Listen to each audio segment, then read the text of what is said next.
Nestled on the western edge of Port Phillip Bay, an hour and a half's drive from the deadly intrigues of Melbourne, lies Gateway City, the hub of the region, G-Town. For the last 4 decades, an uneasy peace has existed between the Anarchs and Camarilla in G-Town, their borders meeting on Bruce Street in the very centre of the city. The two sects divide the domain neatly in two. The native Anarchs, consolidated in the industrial north, have learned to tolerate Prince Aveline and her Camarilla invaders, and she in turn grants all Anarchs the right to hunt and conduct business in her waterfront domain. Anarch rabble-rousers and Camarilla traditionalists each afford their counterparts a reluctant respect. Until now. Word from Melbourne has reached the kindred of G-Town. Prince Squizzy wages a war on 3 fronts against a newly reorganised Anarch faction, Sabbat infiltrators, and the onslaught of the Second Inquisition. As refugees from both sects flood into Gateway to escape the oncoming chaos, local tensions flare, and the truce that has maintained peace since 1983 will be pushed to its limits. Welcome to Lords of G-Town, a Vampire the Masquerade 5th edition actual play podcast presented by DM Fiat Podcast, with music by Kevin MacLeod, White Bat Audio, Ivan Duch, and Jaxius Music. Now, as the sun sets on the city and the blood stirs, let's see what horrors the kindred face this night.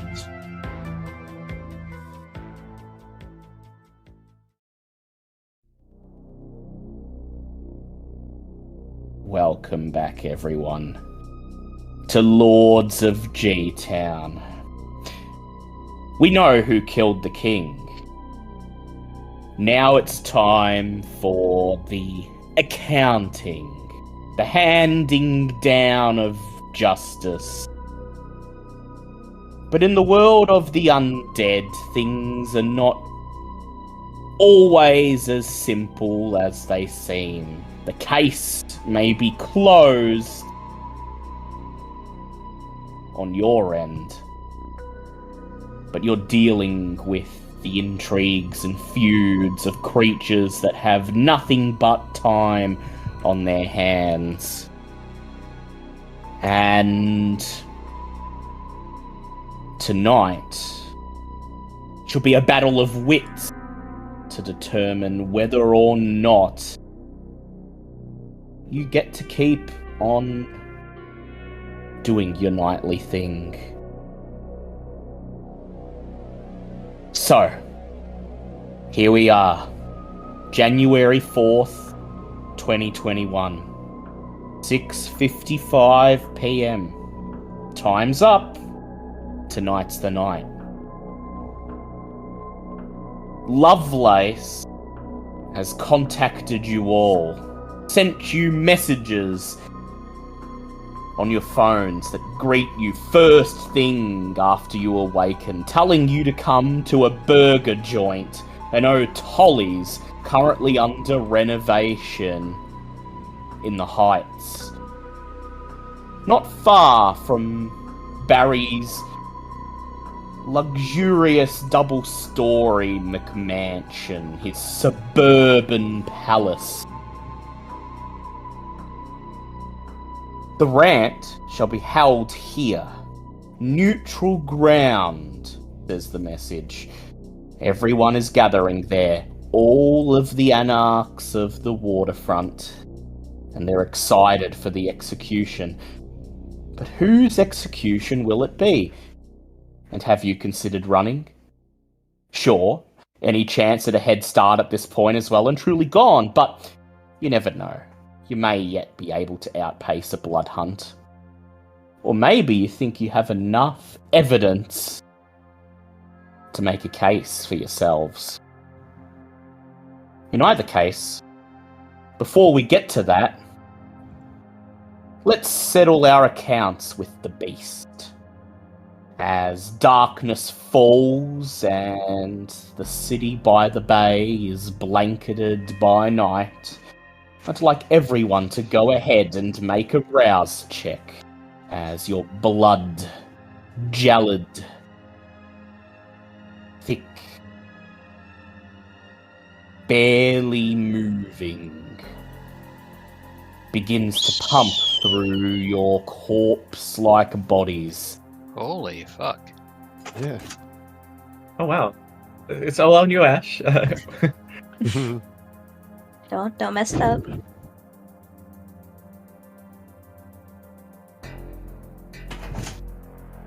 No pressure.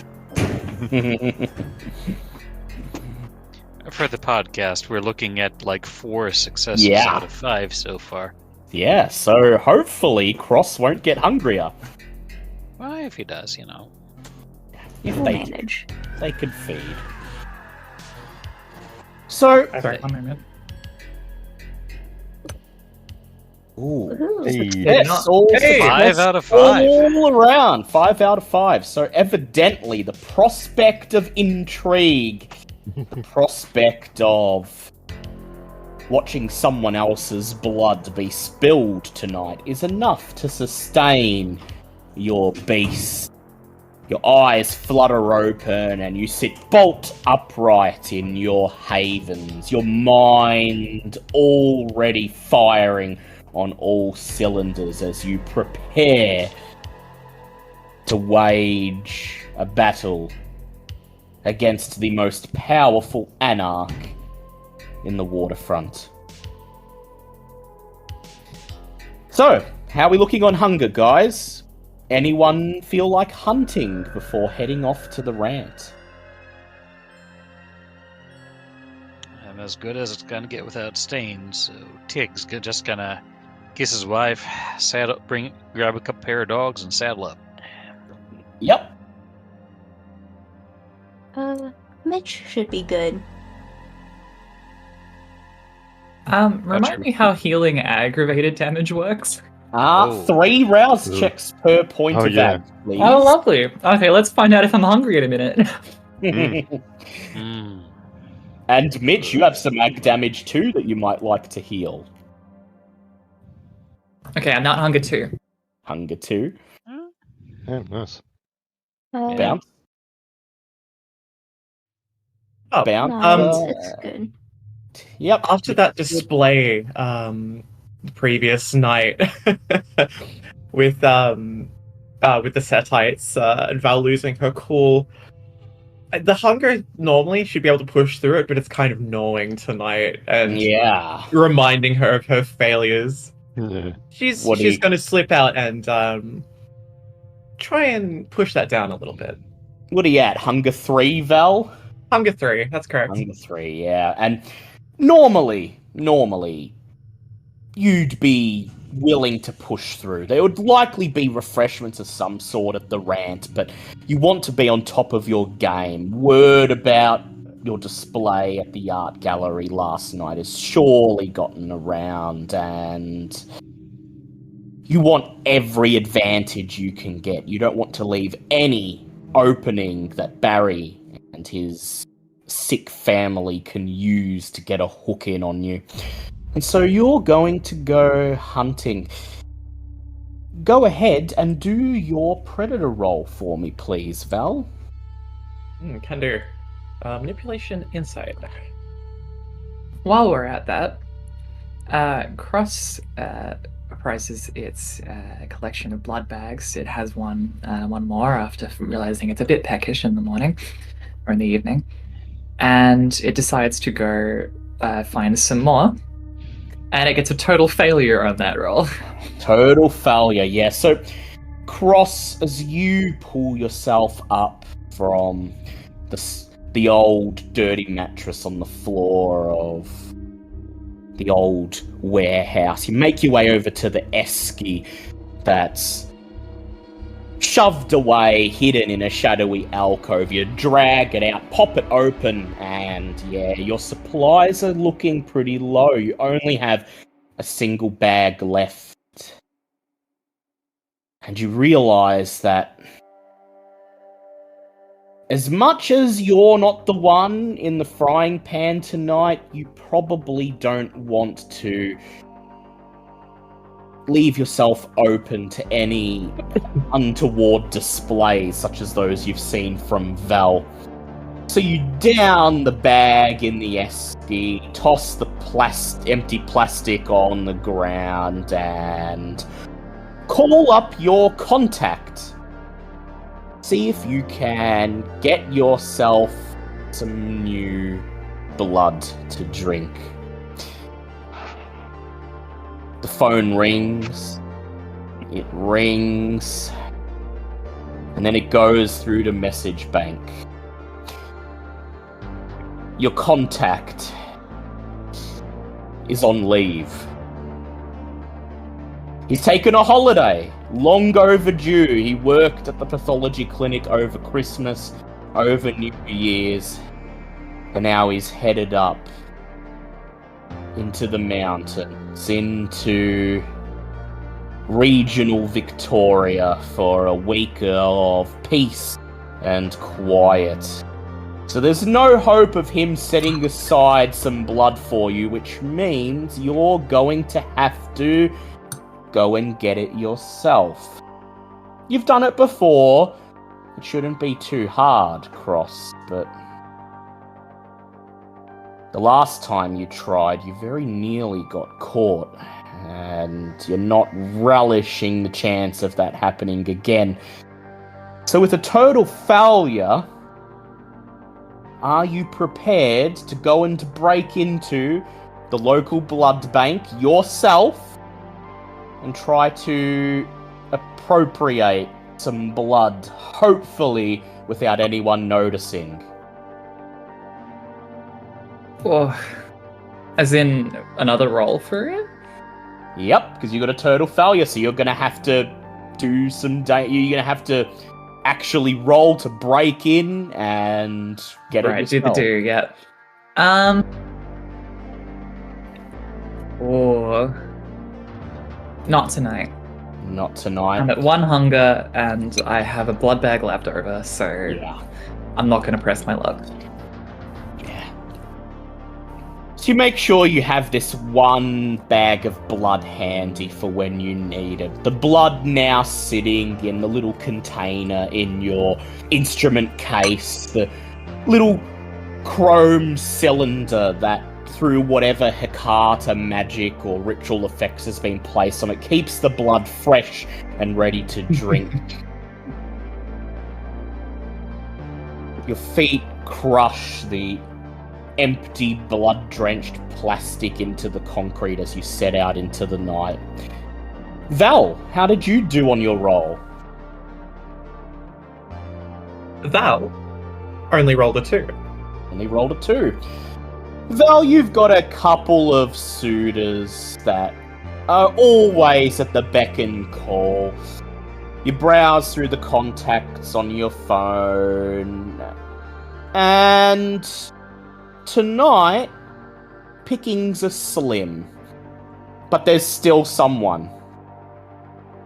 Someone at the very bottom of the list who you haven't tapped up in quite a while. The last time you saw them was about a year ago. And you figured they'd outlived their usefulness. You didn't want to drink from them anymore. Variety is the spice of life, and you try to make sure that your suitors don't catch on to what you're with them for. And so you try to limit yourself to 2-3 feedings each, and then you disappear out of their lives as suddenly as you came in. And yet, for some reason, you never deleted this guy's number. And so you send him a message. Hey, long time no see. I'm in town on business for the next few days. Any chance we could meet up? And even though you haven't seen him in quite some time, instantly he's under your spell. He sends you a time and a place. The Imperial Arms Pub. Right there in downtown, at the end of Chilwell Road, right on the edge of Cam territory.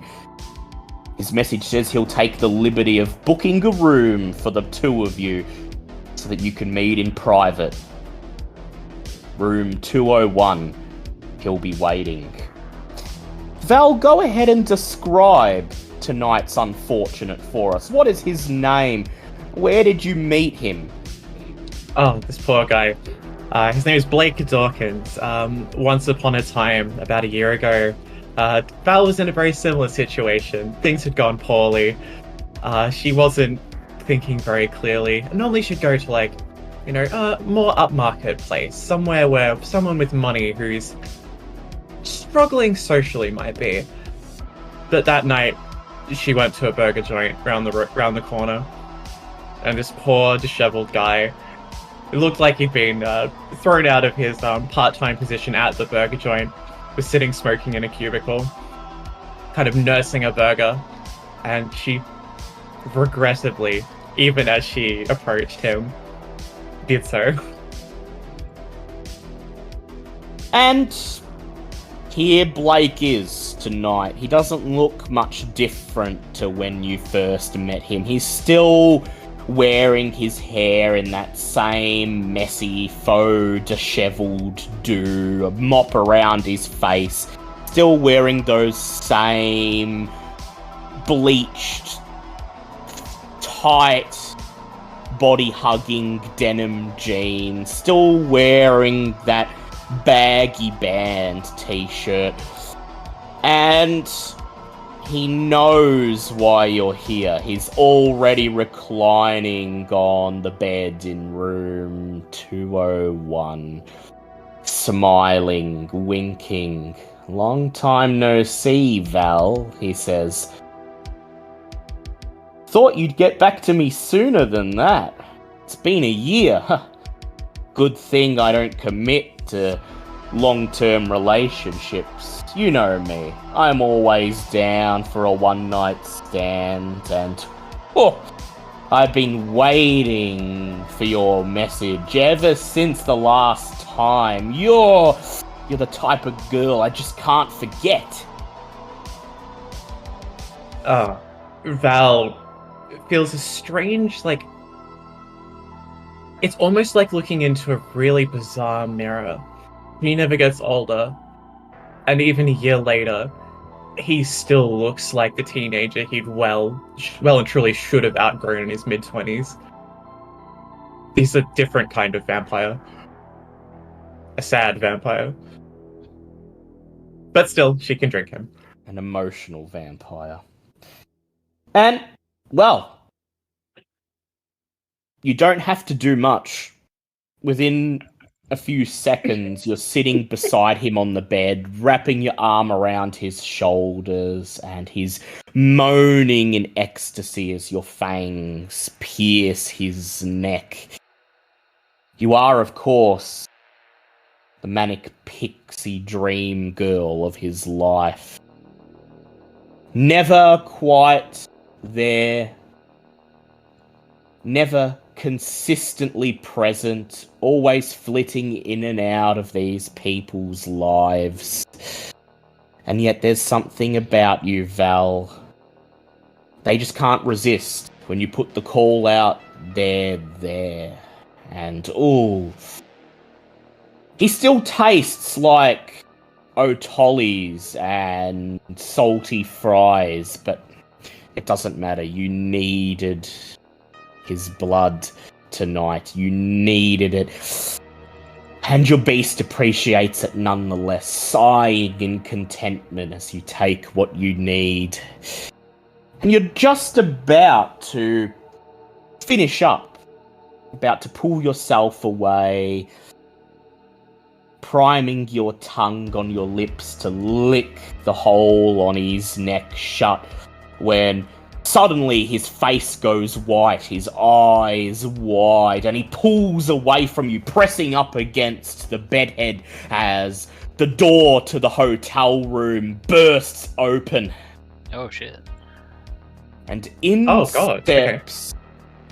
steps a woman in a disheveled black dress, her long auburn hair bedraggled around her furious face, spittle and froth on her lips as she glares first at you and then at Blake. Her mouth twists into a snarl and she says, "I knew it! I knew it! You've had someone else this whole time! That guy was right! He said I'd find you here! He said I'd find you with her!" And then she reaches out her hand, snatches a cricket bat that's lying against the wall, and raises it as she rushes towards you in a blind rage. "You bitch! How dare you! How dare you!" Oh, bad choice. Very bad choice. Val has rapid reflexes, and against a mortal, it should be no issue to sidestep her, stick out a foot, and give her a quick little nudge so she goes face first onto the floor. Go ahead, roll me a dex brawl, add a bonus dice. Dex brawl, alright. Hand to hand. One success. Hopefully that's enough. One success. You deftly leap off the bed using supernatural speed, and the woman stops, hesitates for just a second, her face twisting in puzzlement. What the? And then her rage takes over. She screams, swings the bat through the air, and you hear the whoosh as it comes about an inch from smashing into your rib. The weight of the blow nearly pulls the woman off her feet. She screams like a rabid animal as she steadies herself, raises the cricket bat above her head with two hands, and then her gaze shifts between you and Blake, glaring, spitting, frothing at the mouth. She bares her teeth and she says, How long has this been going on?" Ooh, so I have a specialty in insecurities with my insights. So Val is going to meet her gaze and say very, very firmly to her, "You know why this happened?" Yeah. I'd like you to count up your manipulation and your persuasion die. Tell me how many you have. Manipulation, persuasion? That is Yes. 6. 6, yeah. Don't need to roll. And she's also just going to kind of spit at the end and just say, "Pathetic." Pathetic. Sitting on the bed, Blake looks on, stunned, speechless, as his furious girlfriend's left eye twitches. She opens her mouth to say something, and then she takes a deep breath, yells incoherently, "Yeah!" and throws the cricket bat onto the floor. It lands on the carpet with a thump. She turns towards Blake. "You're pathetic. You want this whore? Fine. You can have her. We're through." He just looks back at her, his mouth gaping open. But how did you even, I don't. She brushes a lock of hair out of her face. And then she glares back at him with a look of utter disgust. Somebody doesn't like you. Doesn't like her either, by the looks of it. Blocked number. Voicemail. Go to room 201 at the Imperial Arms pub. He's being unfaithful again. She grits her teeth. Then, in a single motion, turns around and begins to stroll towards the door. When she gets to the door, she pulls it open, lingers for a moment in the door frame, looking over her shoulder at you, and she says, "Enjoy him," and then steps out, pulling the door shut behind her. As soon as she's out of earshot, she's going to say, "Thank you, I did." And then turn to Blake and say, "Goodbye, Blake. Have a nice life." And also step out the door, saying nothing more, not looking at him again. He raises his hand in protest. "Wait, but I..." The door shuts before he can complete his sentence. But now that Belle's in the hallway, she's a little bit concerned about somebody knowing where she was going. A Yeah. little bit more than concerned. That will plague her tonight, I think. Yeah, you do have the stalker flaw, Val. And That will be on her mind.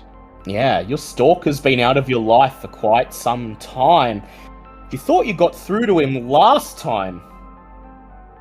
It looks like he's starting up again. You'll have to ponder what to do about this, but for now, there's more important things to attend to. And so you stroll down the hallway towards the stairwell, descending into the din of the pub below. Dialing up an Uber to take you to the rant, sending text messages to the rest of the coterie. Be there soon. We will cross to Tig. Tig. You step out of your bedroom, dressed in your best. The best clothes you have for the big rant. And Tig, I have a feeling what you might wear for such an occasion, but please go ahead and describe what Tig does when he wants to make an impression.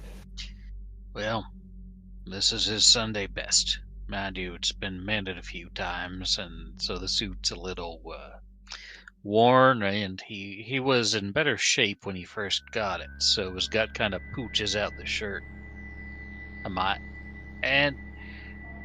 And the string tie is definitely a bit old-fashioned these years, but it looks nice.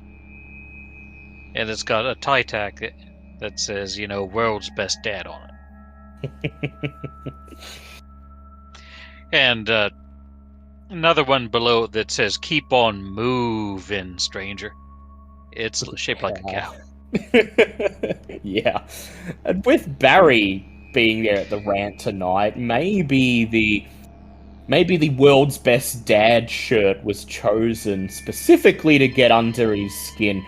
Or maybe that's putting a bit too much thought into Tig's choices. Well, Elaine picked the suit, so Yeah. And it's a proper hat. It's Proper like hat. Proper it's a like Kubra hat.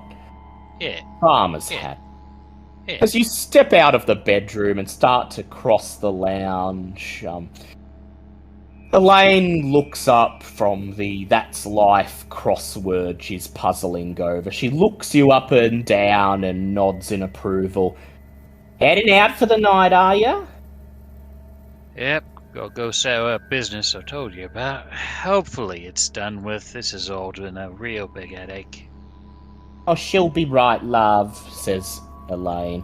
"Just remember, people like Barry, whether they're vampires or people, they're just putting on a show, blowing a lot of hot air.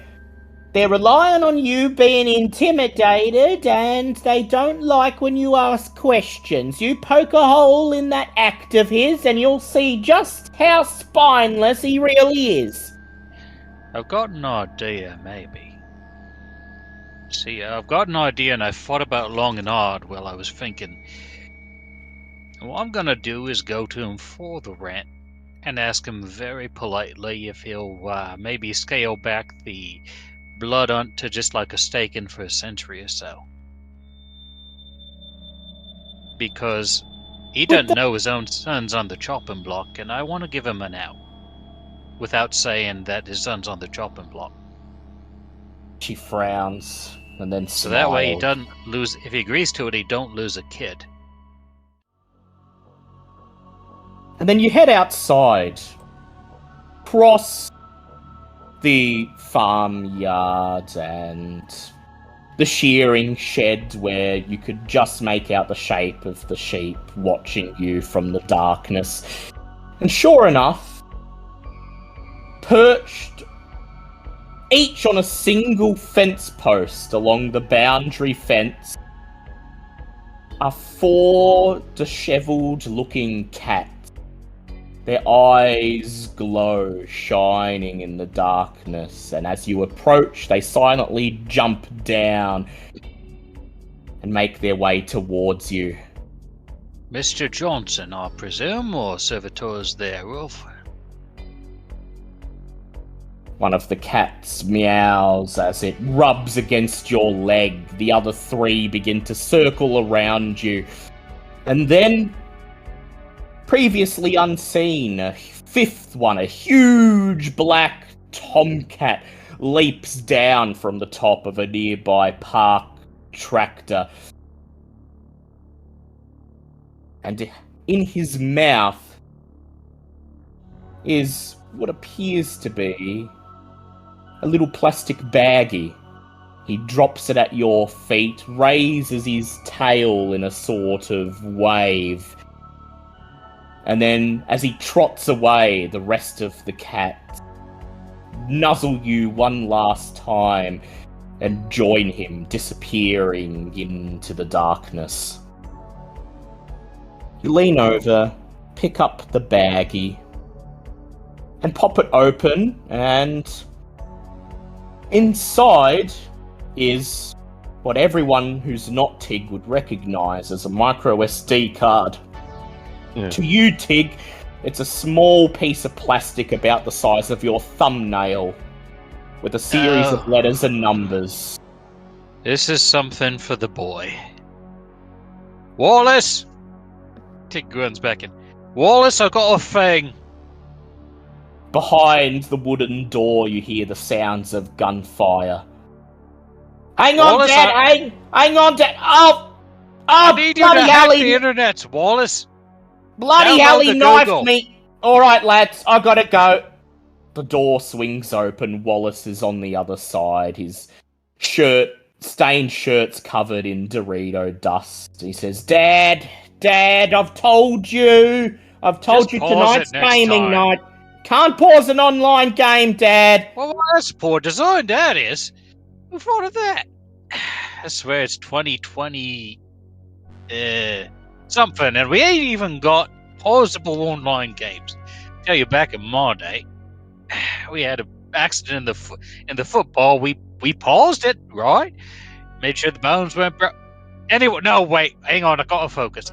I got this thing, Wallace, and I need you to SD card. Oh, right. You got some Is it? holiday. You got holiday photos from last year. You want me to get them off there? All right. It's a bit more important than that if it's what I think it is.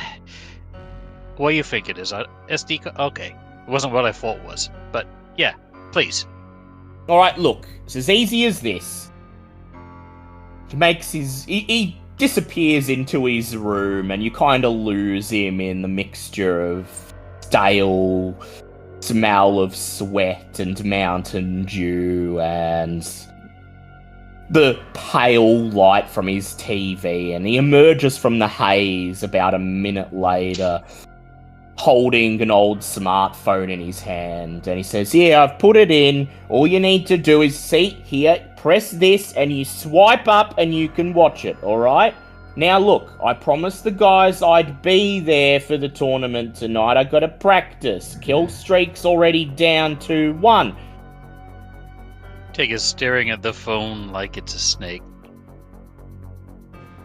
all right. Just, yeah. He takes it, like, gingerly with both hands. All I gotta do is get it to one of the others. Yeah, all right. I can do that. Thanks. Don't drop it, Dad, and for God's sake, don't put it in the water this time. What? No, we ain't going anywhere near. Shit, yeah, I better take the other route. No telling what could happen. Alright, Wallace, tell you what, you done a great job, son. Here's your allowance early. And he reaches in and hands him $2 Australian dollars. Oh, a whole $2. That'll get me, In the background, you hear a voice say, "Terrorists win." And then he says, "Oh, fuck, they're getting started on the next one. Alright, Dad, I gotta go." And then he pulls the door shut in your face. That went about as well as I could have hoped for. Alright. And, fortunately I gotta meet up with Sam first. No, wait, fuck, not Sam. Yeah. Alright, right. Gotta find the others. And he will take out his regular phone and try to call... Valerie. So, Val, As he you're goes. sitting in the back of the Uber. Actually, no, Mitch. Yep, Mitch. Yeah. So we can hit on to Mitch's thing and whenever you deem appropriate, the call will get through. So, Mitch, what's your hunger at? 2. 2. And would you like to hunt before going to the rant, or are you gonna chance it with 2? Shouldn't be too much of a problem. You're not Val. Yeah, I think he'll be fine with 2. Yeah. So, you're in your apartment, and you're in the bathroom, hunched over the mirror, adjusting your hair and your tie. You're wearing your very best Mitch about to give a lecture to a class of 200 attire, trying to pull off that mixture of imposing and friendly that the best professors do, hoping it will open up a couple people at the rant, get some guards let down. And you're just about finished combing your hair when you hear a loud rap on the door of your apartment.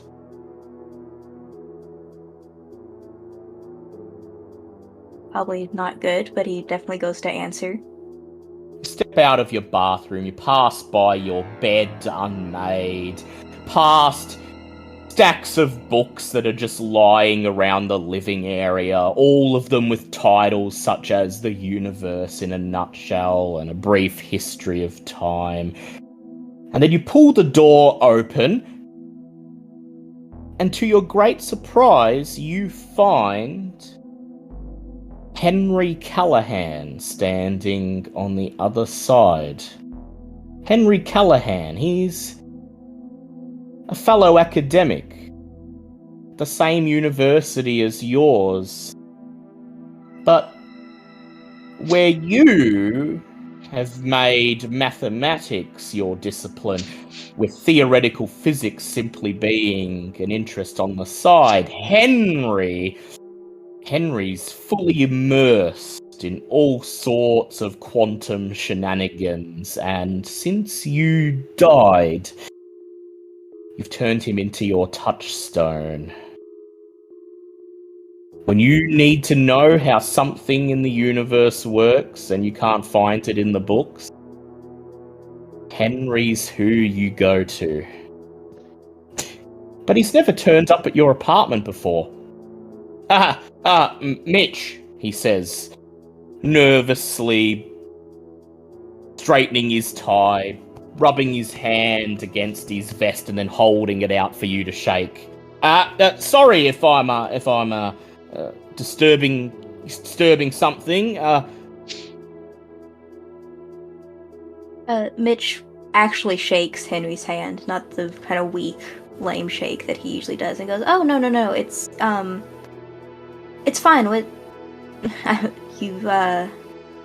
didn't know that you actually knew where I lived. What are you doing here exactly?" Yeah, that's the thing, says Henry. I didn't. See, I got this paper from a student and, going through marking it and just... Well, I wanted to get your opinion and... Look, I know you're out most of the day. You don't come in until night, except you haven't been on campus a lot lately, and, well, I asked Dr. Hawthorne where I could find you, and he said to come here, and, well, he needed to pass a message on to you anyway, and, I thought 2 birds with 1 stone. He peers over your shoulder as if angling for an invite inside. It takes Mitch far too long to realize that that's like what he's doing, and then he's like, "Oh, yeah, I should invite you inside, right? That's what people do. Please come in, make yourself comfortable. Sorry, most of the furniture is covered in paper. I mean, you know how it is writing a book and all." Henry whistles as he steps into your apartment, his eyes appreciating the collection of books you have on display. Gee, you really are getting into... Oh, that's definitely advanced level and... I think you picked the wrong calling, Mitch. Mathematics, you clearly are a natural at... Well, here's what Hawthorne wanted me to give you. He reaches into his vest pocket and pulls out a piece of paper, about the size of a post-it note, folded. You take it, and as you sit down on the chair opposite him, gazing over the wooden coffee table, he pops open his briefcase and starts to rifle through the papers within. He says, here. He lays a paper down on the coffee table. He highlights a portion of it with his index finger, and he says, right here. See what she's written down. Now, she's saying that, the Mandela effect is, an actual quantum mechanical thing. And, normally this student is, top marks, and here she is, and she's talking about every choice, unraveling the fabric of the multiverse or some such, and he sighs and he smiles. I get the feeling maybe she's been talking to a certain mathematics lecturer about her physics homework.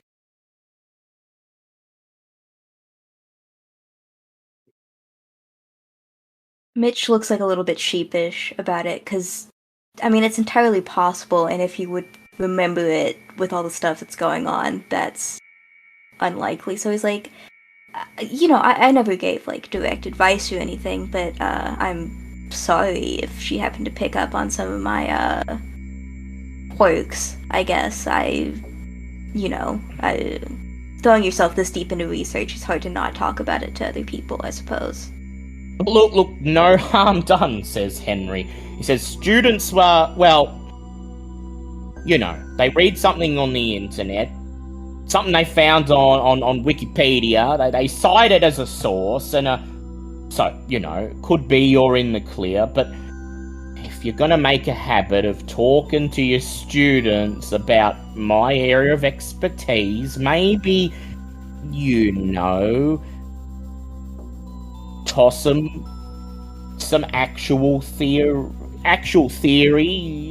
maybe ask her to back it up with some Everett Wheeler, or maybe he gestures towards the pile of books, maybe share the knowledge a little, just so I don't have to read this in a 3rd level undergrad paper and, laugh so hard that I spit my coffee out all over my desk. Right, of course. I totally didn't even think about it at the time.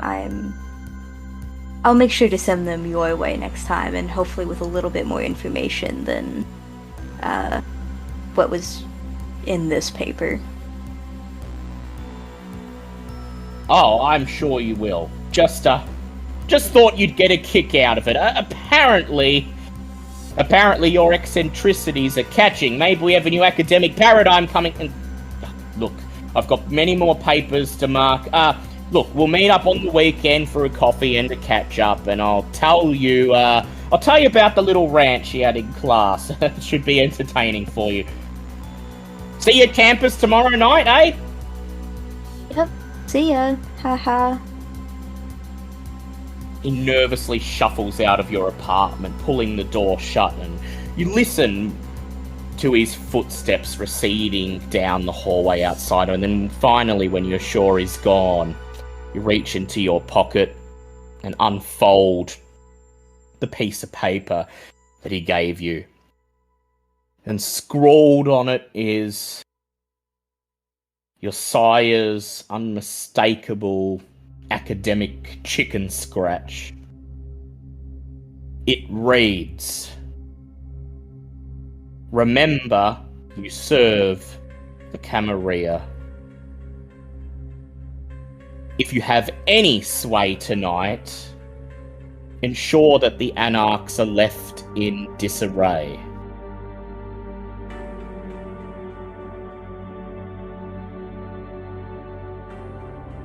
You sigh, shaking your head.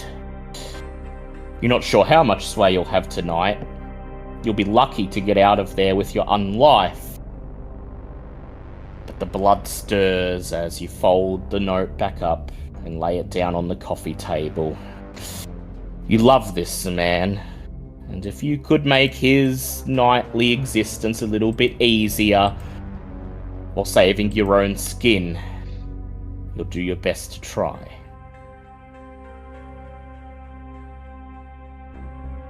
We cross over to Bouncer. Bouncer. This is your first rant in quite a while. And the other Bruja, your clan mates, are going to be there. You dressing up for the occasion? Or are you just going to turn up and exude your normal, confident self? I don't know.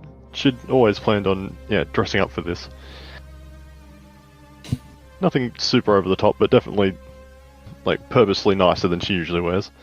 Yeah. Bouncer tonight is wearing a dress.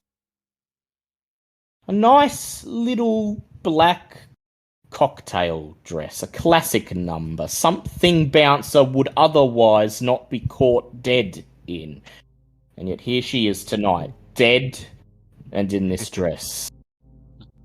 But she'll definitely make an impression. Bouncer, as you're climbing into your car and you reach over to turn the key in the ignition, suddenly you hear your phone vibrate. Look over to the passenger seat, pick up the phone and see a message from Melissa there on the screen. It simply says, "Hey, heard what you did. Got something for you. Stop by when you can."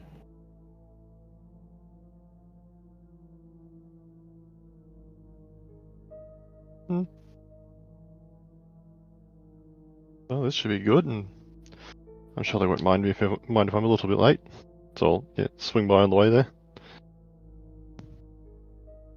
Few moments later, you're stepping through the front door of Club Violet. The night's just getting started. The music is already pounding. The lights already swelling, blinking fast enough to put almost anyone into an epileptic seizure. But the dance floor is empty, and the bartender has his back turned to you as he busies himself wiping down the bottles on display, making sure they glimmer in just the right way in the light. The girls are dashing back and forth across the dance floor, in and out of the change rooms in the back, occasionally stopping to wipe down one of the tables with a wet cloth. A couple of them wave at you, nod their heads, call out greetings as you step past them and make your way to the manager's office just beyond the dance floor, Melissa's office. You don't even bother knocking on the door. That's not your style, Bouncer. You just fling the door open and step in. And Melissa's expecting you. She looks up from the magazine she's thumbing through, a broad smile on her heavily made-up face.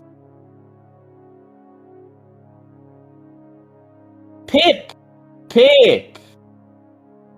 Been a hot minute. Take a seat. No, it really has, hasn't it? I've been fairly busy these last few nights. Thought, she says, still smiling, that there were no secrets between us. Pip, we go way, way back. And yet I hear you went looking for Lisa and you got some sleaze bag off Jessica the other night. And you told the girls not to mention any of it to me.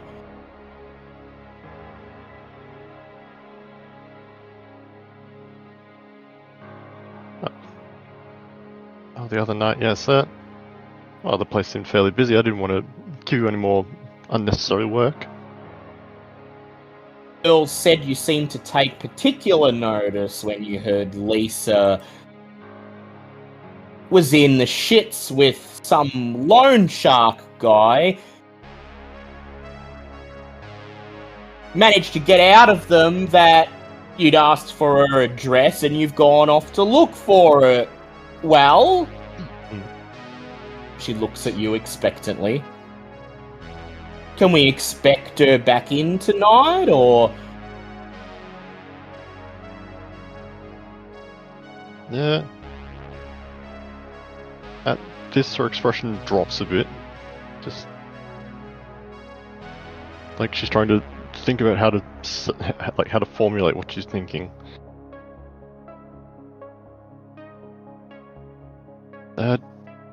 No, Lisa's not. She's not coming back. Melissa sort of reads your face and she sighs. Oh, Pip. Oh, I was afraid of that. The type of people she was messing with. No good ever comes of it, and... Tell me. Did she at least... go out quickly? She bites her lip.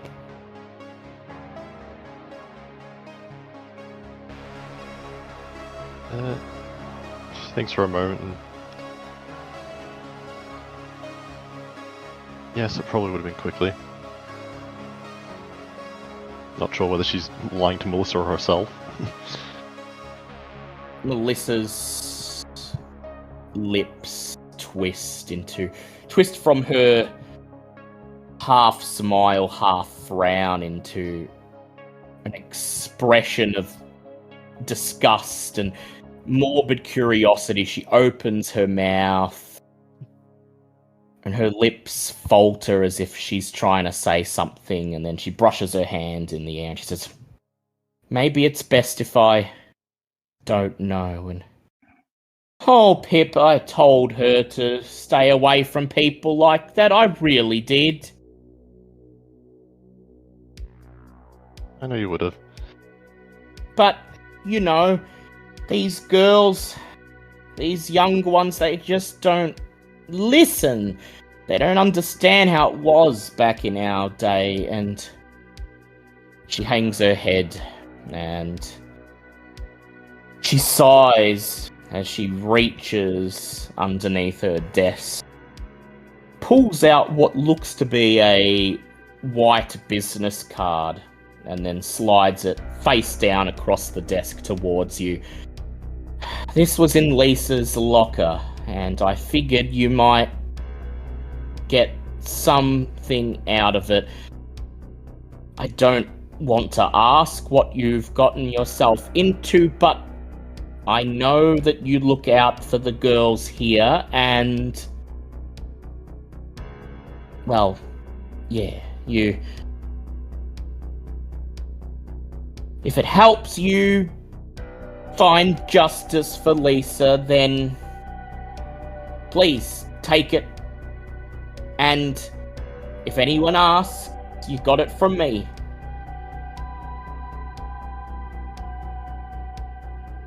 Pick up the business card, flick it face up, and stare down at it. It says, Lovelace Financial Services. And there's a phone number along with a name, Barry Lovelace.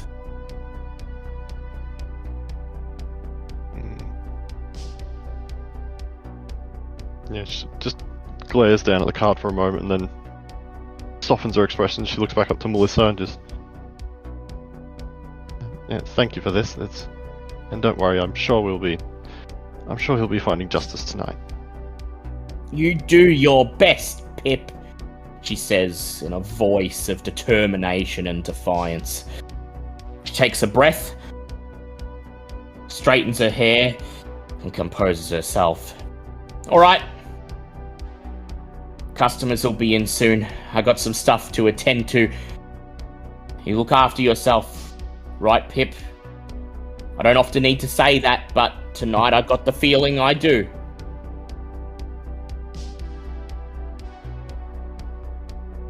Don't worry, I can handle it. If not, I've got some other friends going with me. You flash her a smile, a glimpse of Bouncer's normal, confident self, enough to set her at ease. And then you turn and leave. And finally, we get to Cross. Cross. It's me. The Uber pulls up on the curb in front of the old warehouse that is your haven. A bright red Hyundai coupe. The sort of car that you would expect a stereotypical girly girl in her early 20s to be driving. Definitely not what you usually take a ride into town into. Not glimpsing at the driver, you scramble into the back seat, and you've barely even pulled the door shut and reached for the seatbelt when suddenly the cabin light flashes on and the driver's seat groans under the weight of the driver, who's suddenly leaning over the back of it, staring right into your face. Oh my god, you went to Chilwell Secondary, right? Adrian Cuddy? I think you've got the wrong person. And yet, your heart sinks as the driver leans forwards and her face is illuminated in the light. It's her. Short blonde hair framing a slightly pudgy face. That small piggy nose on top of a smug, shit-eating grin. Darcy Edwards, back in high school, wasn't particularly popular herself, but she blended in. She wasn't an overt bully, but she was a huge factor in exacerbating people's pre-existing distaste for Cross. Rumours, whispers, and glances, subtle things that made Cross's social life hell. It wasn't obvious to others that she hated Cross, but being a good detective, you could easily tell that everything traced back to her. She was a rung above Cross on the totem pole of the high school hierarchy, and she weaponized every bit of status she had. And yet here she is, right now, gushing as if you're best friends who are reuniting after not seeing each other for many, many years. No, you're Adrian Cuddy. I recognize you. You were in Mr. Edwards' class. Yeah. You're in Marcy's class. You don't remember me? Darcy Edwards, remember? Same name as your teacher. No relation. And everyone used to pick on me because of it, she says in a self-deprecating voice. I have no idea who you are. And Cross... Do you want me to roll a lie on that? No, you don't have to roll a lie. You just stare blankly back at her as she narrows her eyes, raises an eyebrow. No, I'm pretty sure. If you're not Adrian Cuddy, then you must be his twin or something, or... Hey, did Adrian Cuddy have a brother? Like a twin, maybe? Or... Why are you asking me? I don't know who that is. Can we just go? Stares at you for a few more moments, and then finally she rolls her eyes. Huh. Okay, maybe I was mistaken. Sorry about that. So, where to? The Heights? I'll get you there. And then the driver's seat lurches forwards as she turns the key in the ignition. The engine roars to life, and the car pulls out onto the cracked industrial road and begins to carry you to the rant. Cross goes about checking on its phone while in the back of the car if there's any record of it at Chilwell High. There is not. Cross has better OPSEC than that. When Cross finished high school, it deleted pretty much every trace of its teenage self. There is no evidence, except what's in her head and what's in your head, that any of what she just said was true. And Lovely, yet, we're committing to a full gaslight gatekeep girl boss strategy then. Because, Cross, you know all too well that you did go to Chilwell High, and you do know exactly who Darcy Edwards is. And in fact, unbeknownst to her, she's your touchstone. The very first mortal who, out of strange mixture of curiosity and the beast guiding you to express your superiority over those who wronged you, that you watched after becoming a vampire. At first, it was just stalking her socials, gloating inwardly at the fact that she was struggling with 2 kids that she'd had before she left high school, while you were unraveling the secrets of life and death. But it turned into more.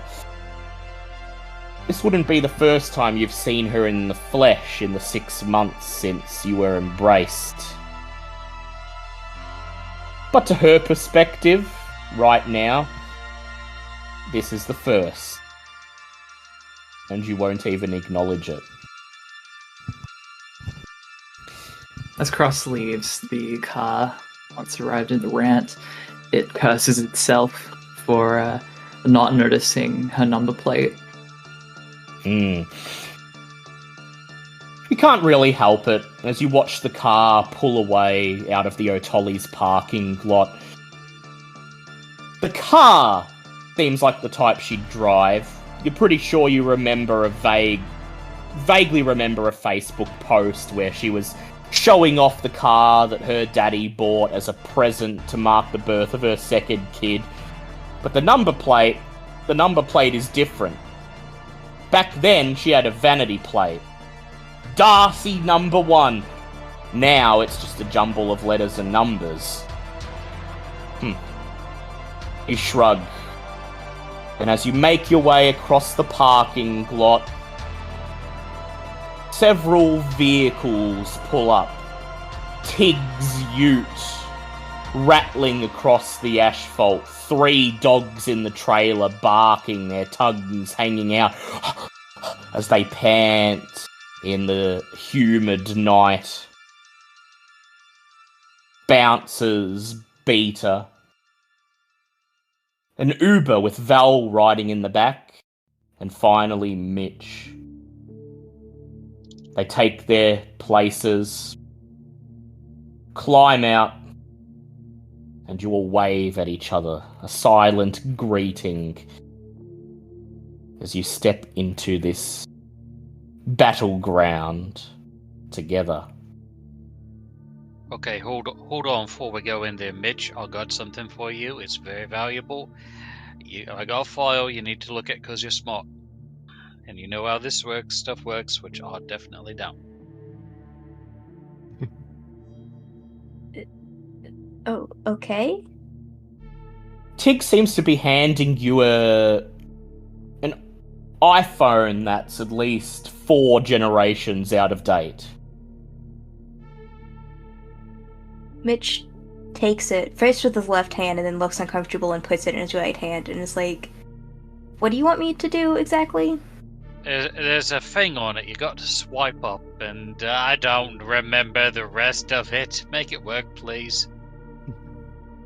Very simple what Tig's asking, Mitch. All you have to do is press the photo gallery icon on the home screen, and you'll be looking at whatever it is that Tig wants you to see. But there's a problem. You're dead, Mitch. Your body no longer produces the moisture it did when you were alive. And sure enough, when you glide your finger across the iPhone screen, nothing happens. You'll have to rouse the blood for a blush of life if you're to do this. Oh no, it's broken.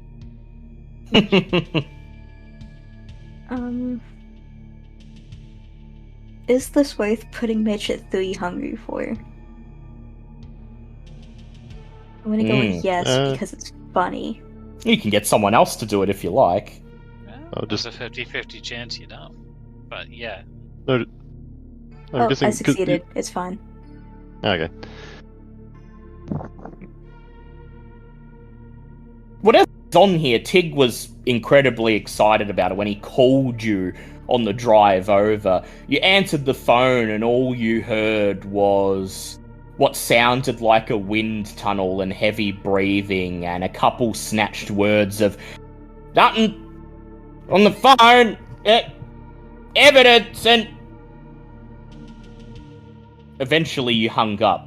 There was no way that you were going to be able to get Tig to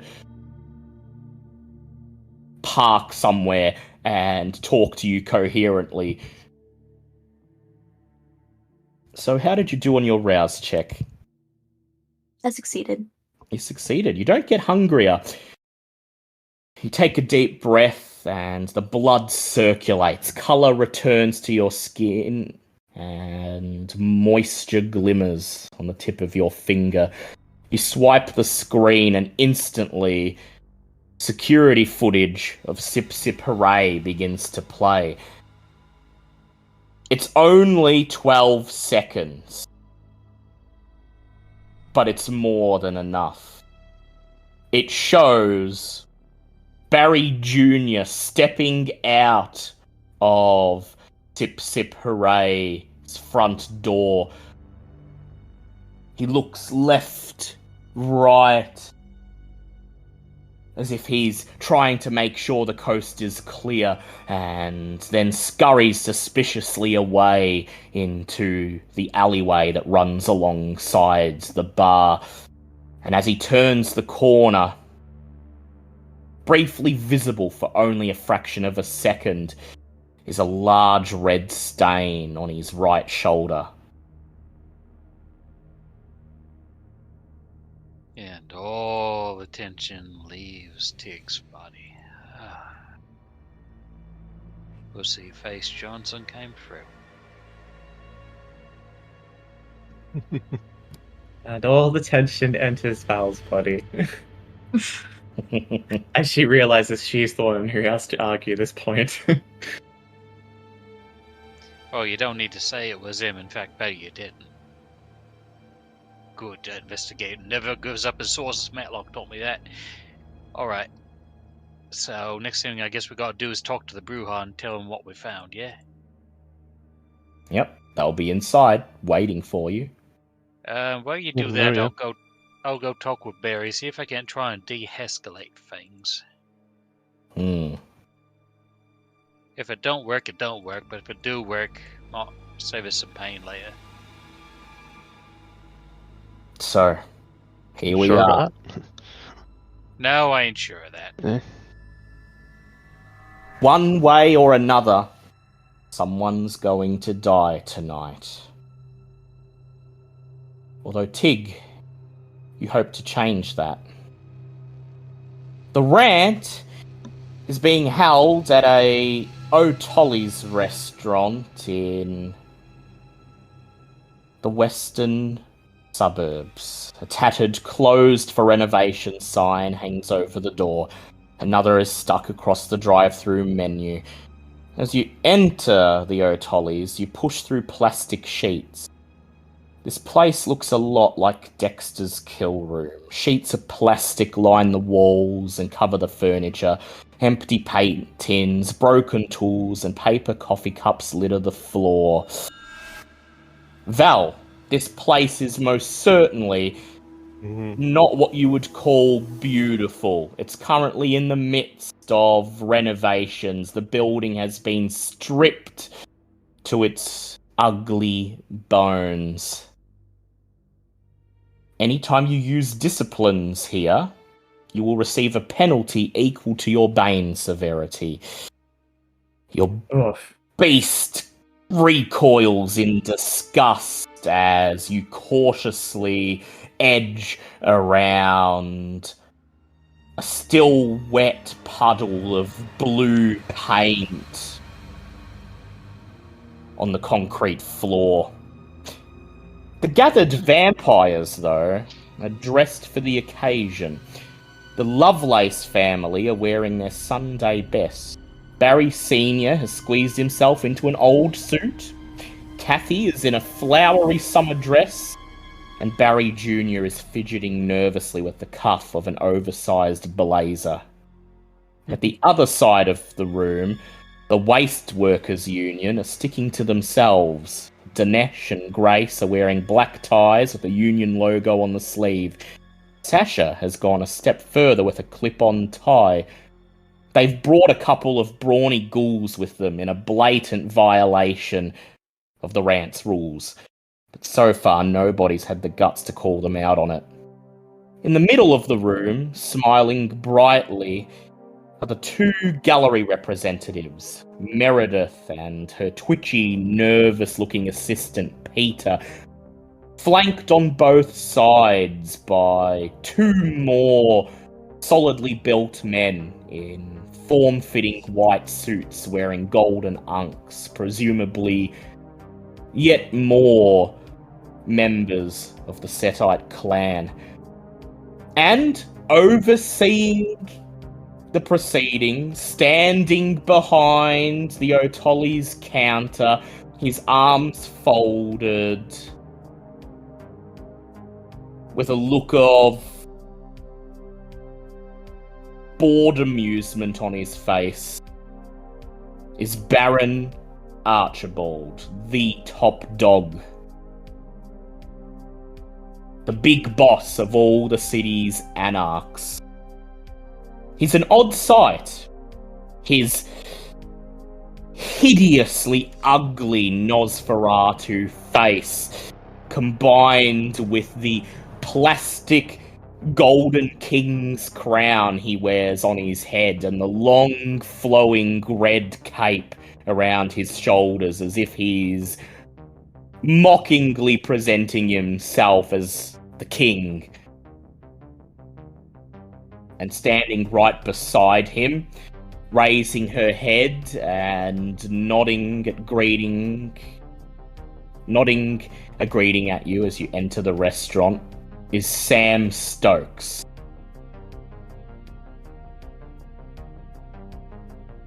"What's she doing here?" calls out Dinesh, pointing at Sam.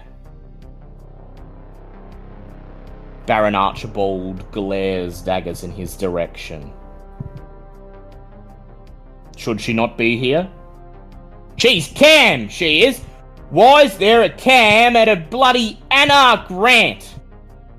"Well, it should be obvious," says Archibald, straightening his crown. "This is no ordinary rant. This is a rant that potentially will result in the execution of one of the consul's envoys. I thought it was only fair she be allowed to partake in the proceedings." Besides him, Sam nods silently in thanks. She looks over at you all as you step out onto the restaurant floor. "And believe me, I will be making sure that nobody tries to pull any fast ones on my kids. Envoys or not, you're fucking with the wrong people. And I'm not gonna stand by and let some asshole drag kindred who've done nothing into his petty little power play." She purses her teeth as she glances over at Barry. At this, Barry Lovelace steps forwards, clearly determined to be seen leading the events of the evening. He clears his throat. "Good, you've arrived. I was worried we might have to go find you. That would have been quite the bother." He turns to address the whole room. "Thank you all for coming. Such tragic business, this. Still, we are bound by the law, including the most sacred law of secrecy. Don't let the mortals know we exist. That is our code. That is what keeps us safe. That is the Masquerade." Grace, one of the waste workers, is bored. "Get onto it, fish fucker. Some of us have places to be." Meredith chortles happily at this remark, blatantly relishing the discord. Barry keeps himself composed, though it looks like it takes some effort. "Yes, well, a masquerade breach this ostentatious cannot go unpunished." He turns to all of you. "So, who should it be?" Before we get to that, I'd like to ask something. I'd like to make an offer if I could. "An offer? The Yeah. floor is yours, but all present must hear what you say. After all is equal here, and there are no secrets amongst kindred. We're all in the same bloody boat." No secrets amongst kindred. That's not why of it, but alright. Look, Barry, you're being bloodthirsty, mate. We really ain't the kin, really. Yeah, some punishment needs to be handed down, but are you sure you want to call for death here? This could lead to hard feelings. How about, like, somebody gets staked for a century and, like, under the Baron's care? Or watch, or, once they serve their time, they're out. Is this really a death affair? You really want to go that far? Staked for a century. Eh. Right. No one dies, no blood hunt. I get what you're saying, but Yeah. this is the Masquerade we're talking about. This is... Surely you've heard what's going down in Melbourne at the moment. He gestures to the other anarchs. They all silently nod. He says, Not being a fucking coward about it. We're gonna deal with it whatever comes. So, you'll have Masquerade breaches still at large for when the Inquisition shows up, unstakes them, and uses them to get the drop on the rest of us. What? That ain't what I said at all. Are you, like, gym like me or whatever that is? I concur, says Dinesh. Alright. Tig says he wants someone staked, and that's fair enough for me. Staked for a century, buried underground in the Barrens or something like that. What the hell's that got to do with anything happening in Melbourne? Barry smiles. It's the nastiest shit-eating grin you've ever seen. He's convinced that one of you's gonna die tonight. And he says, like I said, maybe you all haven't had your ear to the ground like I have, but there's some shit going down in Melbourne at the moment, and once they're done there, they're gonna be moving up here. And I really think that anyone who's willing to breach the Masquerade doesn't have the best interests of our kind at heart, and we can't leave any loose ends unaccounted for.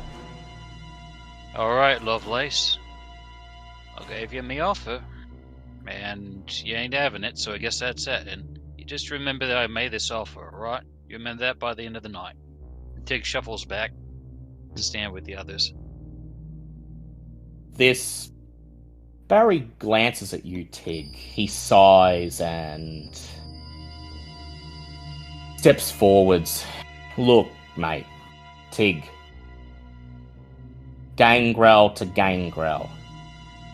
Your sire, Bunyip, he and I go a long ways back. And I understand that you're trying to avoid unnecessary bloodshed here. I really do. And as a fellow gangrel, it pains me to even have to put this on you at all. After all, we're of the same blood, and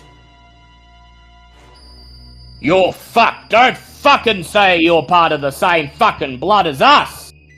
Comes a voice booming throughout the room as the front door of the O'Tollies bursts open and Bunyip steps in, his long flowing beard covering most of his bare chest. He's flanked on both sides by two other Gangrel Ancilla. You turned your back on us 40 bloody years ago, and thought, instead of doing what a gangrel ought to do, you'd play politics in the city. Don't you be trying to appeal to blood, you fucking wanker. That's alright. It's alright. I've had worse from better, Bunyip. Don't worry about it.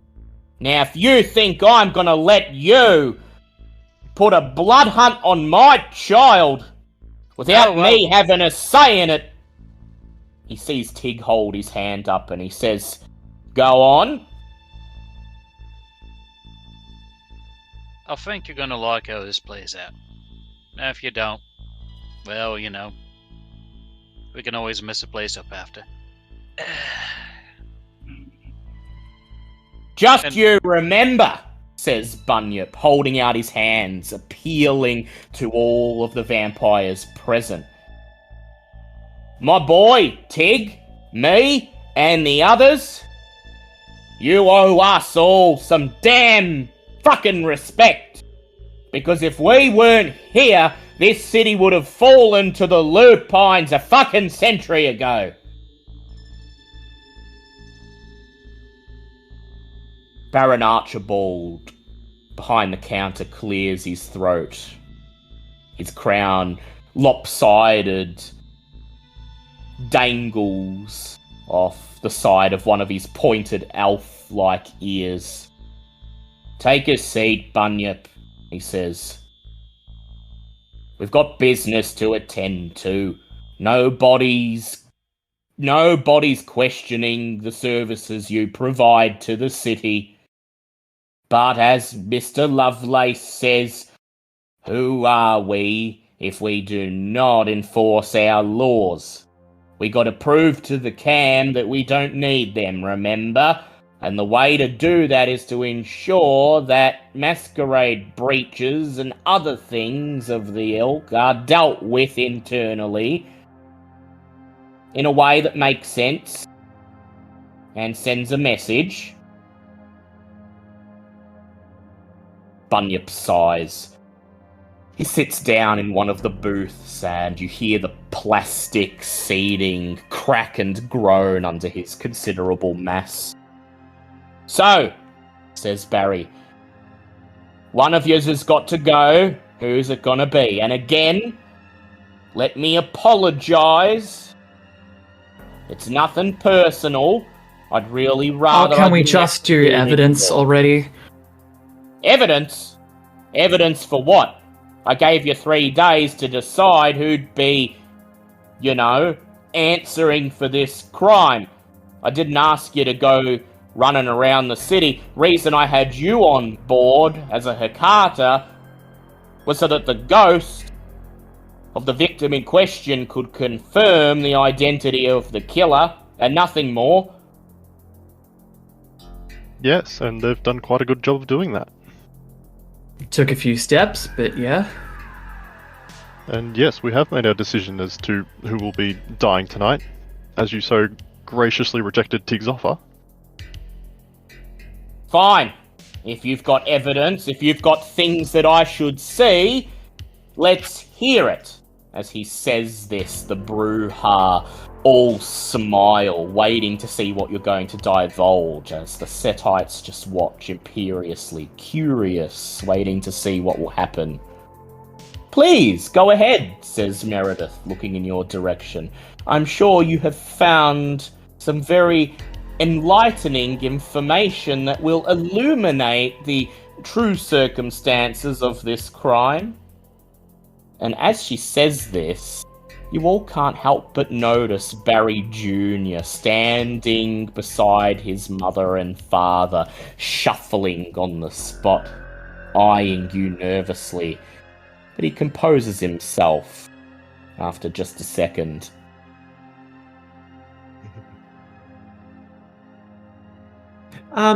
Who'd like to begin? Says Barry. Val puts up her hand and takes a step forward from the rest of the group. She's already decided this is going to go her way, this is going to go their way, and she's going to ensure that it happens. She has the knowledge, she has the power, she has the presence. She's going to bend this entire situation to her will, and that's how her awe manifests. Yeah. So, you may add your presence to any charisma-based dice pools after you have subtracted a number of dots equal to your Bane severity, which I believe would be 2. Which I think is... I think it's 1. Yeah, you No, always... I think my Bane severity is 0, actually. Yeah.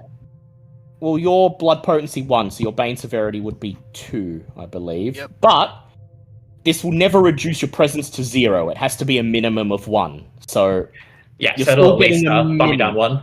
Yeah, but you're getting a penalty, knocking at least 1 dot off.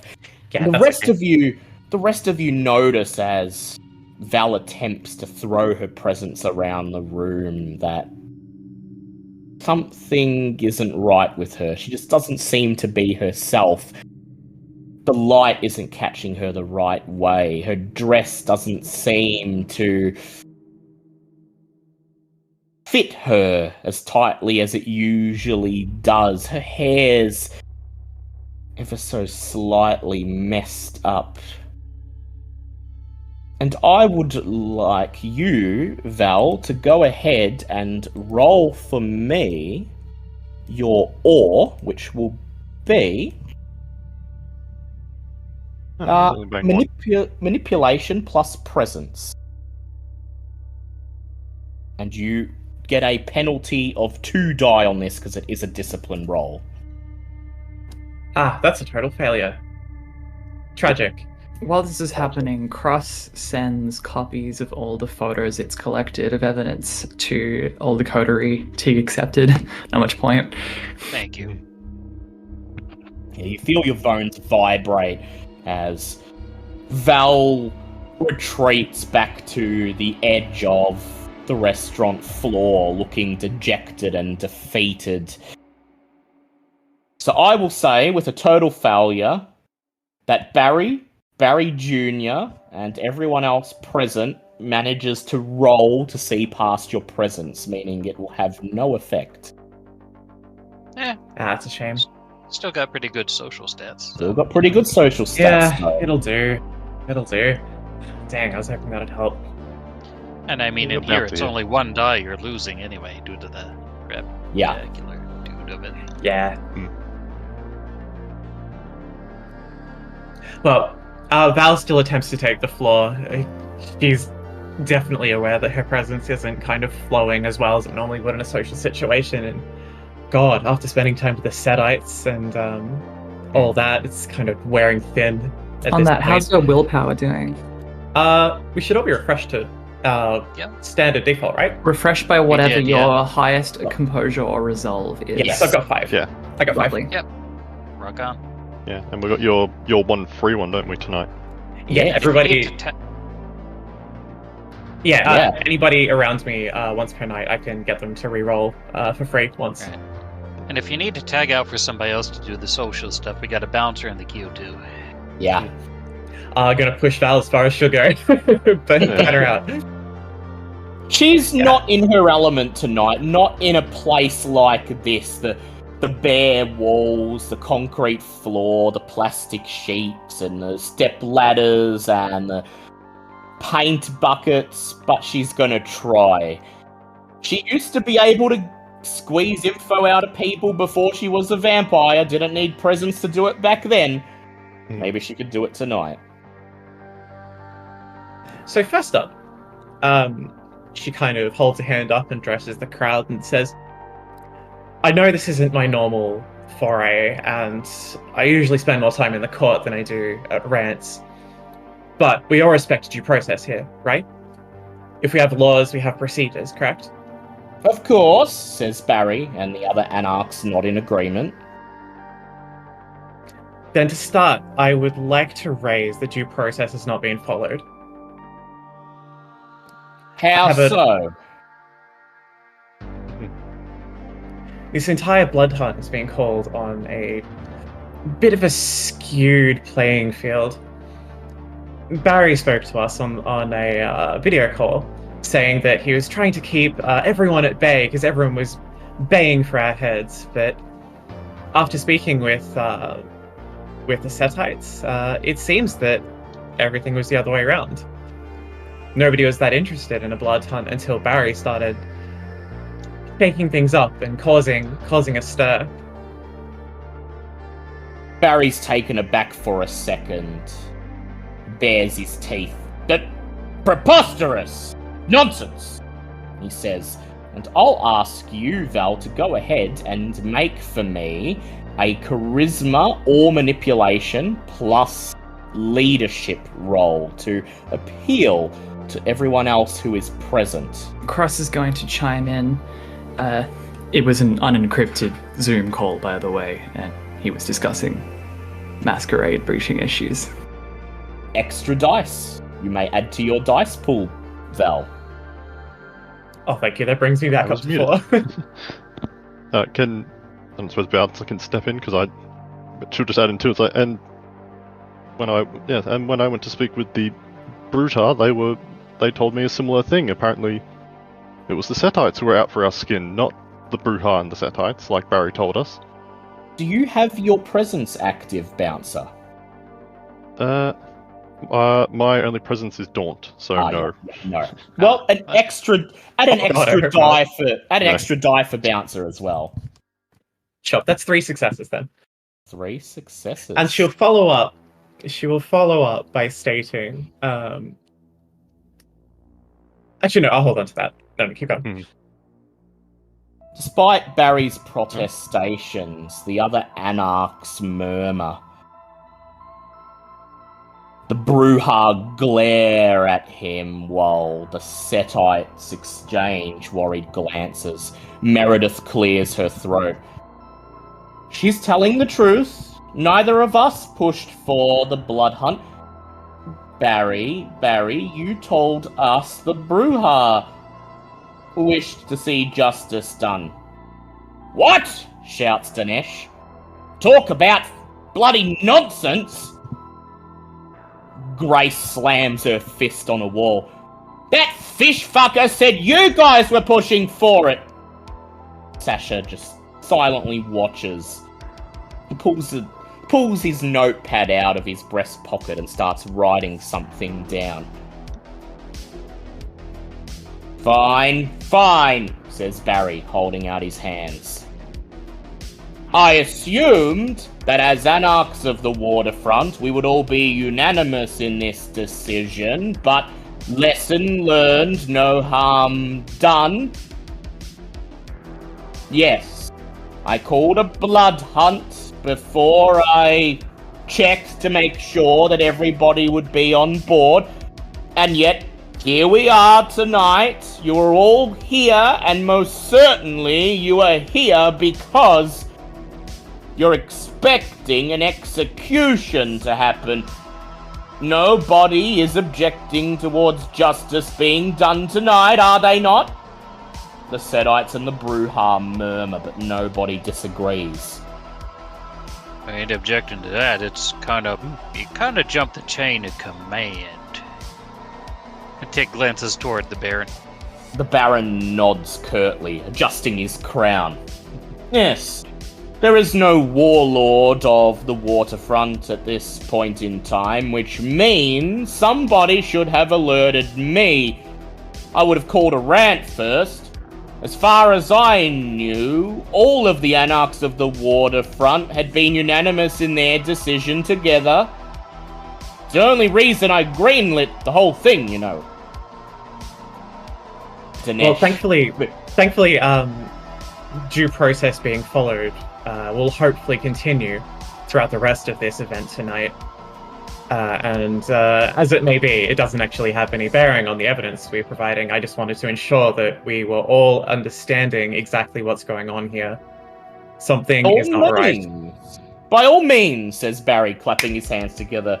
Due process always. We must show the cam, he glances in Sam's direction, that we are not simply a savage mob.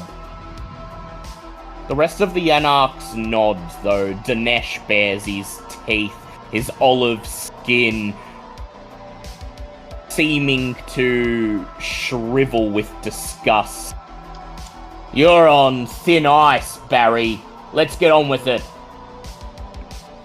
Very well, says Barry. You have evidence to present? You wish to argue your case? Let's see it. What do you have? Well, in my experience as an investigative journalist, the most important thing is to provide your evidence without citing any bias, without making muddied waters. And so that's what we're going to do. We're not going to suppose exactly what happened, but we are going to leave things on the table for everyone to see before we start making accusations. Is that understood? Is that agreed? Is this acceptable? I think we got to set. Yep, go ahead, Tig. I think we got to set the stage too, because not everyone knows the circumstances. Like, we got to tell them about the bar and why I was there, and got do the whole Matlock thing. That won't be necessary, says Barry. They've been informed before you arrive. Oh, well, that's handy. Thanks for being useful, Barry. Sam smiles in your direction. I wasn't going to leave you out to dry. I made sure everyone here knew exactly what the circumstances were. You need only argue your case. Oh, that is much appreciated. And I'm assuming with all this groundwork being laid that Barry, and she'll look over to him, you will allow us to speak without too much interruption, I hope. We will pose questions should they arise. He looks to the other anarchs for agreement, but nobody nods. And I'm... He instead just nods himself and says, "But yes, we shall allow you to make your case uninterrupted, as it were." Cool. And as she says this, she's going to rouse to throw a twist words on this. Lovely. Oops, that's it. Is a Vault Player's Guide presence ability. Yep. So success on the rouse, so I don't get hungrier. I think I just have to make a check with Yeah, you have to. Yep, you just make an insight plus presence roll.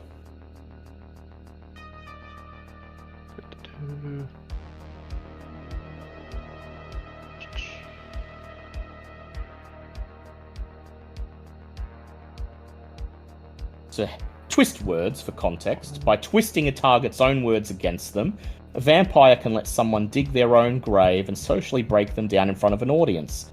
This method allows a vampire to weaponize an opponent's words, rather than come up with their own means of persuasion. The groundwork's already been laid. Barry's on thin ice, as Dinesh said.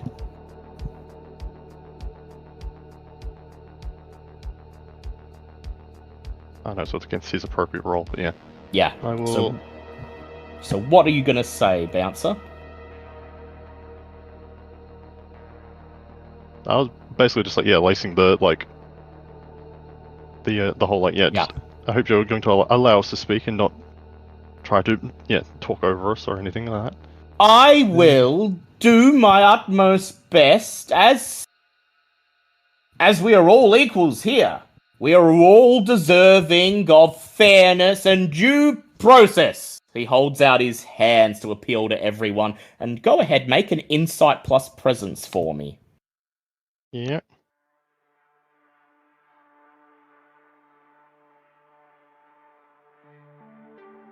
He is a gangrel, so he's not very socially oriented. Yeah, but I just want to make sure. So that's... Alright, so after a reroll, that is 5 successes. 5 successes, nice. Let me just give him a roll, see what I'm working with.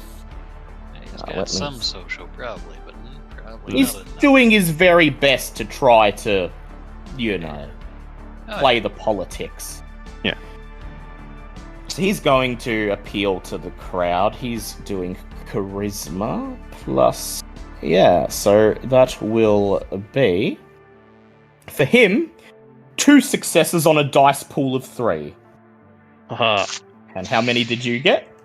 5. 5.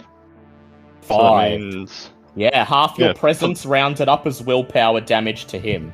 Yep, so he's going to be taking 2 extra willpower damage whenever he does. Yeah, 2 points of willpower damage. 2 points of willpower damage right now for the first one, and any other contest you win this way will deal an additional 2 points of willpower damage. Wow. Awesome. Everyone here deserves due process. I'll do my very best to ensure that comes to pass, he says. But to everyone else, as Bouncer glares at him, folds her arms, raises an eyebrow and says, Oh, you're not going to try to play the system? He simply digs his grave deeper. Grace calls out, Watch yourself, fish fucker. We all know what you're here for. Barry takes a moment to compose himself, straightening his tie. Okay? No more posturing then. Let's get on with the bloody thing. You said you had evidence? We have a lot of evidence, but I believe you're going to have to humor us for some time. When we started out, we thought this would be quite simple and quite straightforward. We'd find some evidence, we'd come to conclusions, but the deeper we dug, the more winding and perplexing the entire situation became. So bear that in mind as we recount everything. Speaking of which, the ghost of Elvis. Ghost? Wraith? I believe we can all... Right. So I believe we can all agree that Cross here is a verifiable, trustable third party in this entire situation, correct? I mean, Yeah, you brought him in, Barry. He's supposed to be resolving this situation. We can trust his account, correct? The Anarchs nod. It's Barry peers over at Cross, and he frowns, and he says, I wouldn't be so sure. He's a fledgling, 6 months dead, and if what I've heard is to be believed, 14th generation, barely thin-blooded, and the rest of the Anarchs turn, glaring at him. So you called in incompetent aid for this coterie? He's not incompetent, he's actually pretty damn good, but yeah, if you think Because he's that that bad, wouldn't- why'd you... Yeah, That so would then not be... you've What's all called in this an about unaligned due third process party being for no reason then. Thanks Is to anyone in this room familiar with due process? We gotta wait your turn to speak, right? Yeah, sorry. Thanks to Bouncer priming the court against Barry, the rest of the Anarchs just glare at him, and Dinesh gestures towards the Baron. Baron Archibald nods, a regal nod, and he says, time of death and generation do not matter. We are not the Camarilla. What matters is clan, and as I understand it, Cross is very much a Hecata. troublingly so. Please, go ahead. Tell us what you found, Cross. Val's going to step back and say, I yield the floor to you, Cross. Cross sort of takes a moment and adjusts itself and moves to the center of the room. It produces a laptop from a shoulder bag and displays an image of an orange hoodie buried in sand. You see, Hathy and Barry Jr. exchange glances, and they look worried for just a second. Yeah? It's a piece of... an article of clothing, says Barry. Your point being... It's a rather distinct article of clothing. This is the first piece of evidence that I found. I'm just producing it. It was found, or rather, one of the most interesting pieces of evidence I found. It was found at the site of a young girl who was buried rather hastily and bore obvious signs of supernatural killing. Is this? We were called here to discuss the Masquerade breach that occurred in Sip Sip Hooray on the night of December 31st, 1999. Yes, well, you see, you brought me into contact with wraiths. Indeed I did, and I assume you contacted the wraith of the Elvis impersonator. The process of communicating with wraiths is not direct. One has to engage with a wraith on their own terms, and often following a wraith's input will require a great deal of legwork. The wraith that I spoke with at the site of Sip Sip Hooray was only able to give me some limited information, but it did direct me on to understanding that there has been a rash of killings in the area, all of which have rather specific telltale signs of vampiric involvement. You're alluding to the fact that whoever drained the Elvis impersonator did it again and again and again. Multiple masquerade breaches. Correct, it's been a serial event. At this, he glares at Tig and says, "Still wish to, take death off the table?" Or do. Do you want to, though? If this is a serial offense, then most absolutely not. Alright, Barry. You just remember this was your choice. Alright? Not mine. Prop would like you to go ahead and make for me an intelligence plus either medicine or occult to describe the commonalities between these murders in a way that the court will understand. Would you accept investigation forensics? Yeah, you can do that. CSI that shit, man. Yeah, get on it. I'm gonna re-roll that. 5 successes. 5 successes. I'm going to roll against it with Barry, but he's going to be at a penalty dice because the court is already primed against him. 1 success from Barry as he as you finish your recounting of all of the murders you found and finish recounting what Sunsuk Lee's wraith told you, what Henry's wraith told you, culminating in the discovery of this blood-drenched orange sweatshirt onto the sands of Eastern Beach. Barry protests futilely. He raises a fist in the air and he says, "We brought the Hecata in to talk to ghosts, not dig up half of the bloody waterfront." One kind of leads to the other. "Shut the fuck up," shouts Bunyip.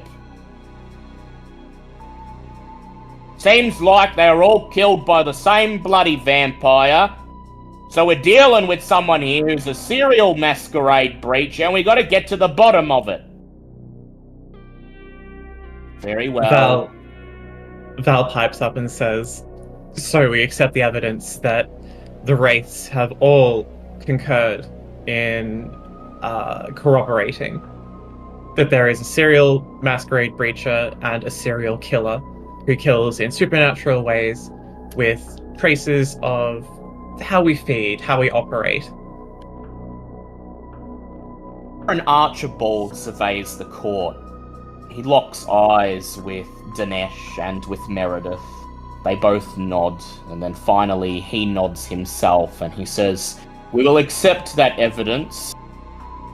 All of these killings are very clearly the work of one kindred."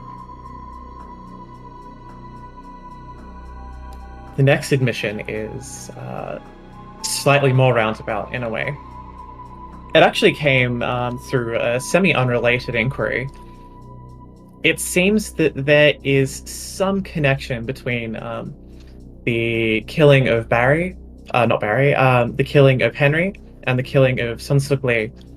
Both seem to be in dire financial situations. Both seem to be being manipulated. Both seem to be being targeted by the same group.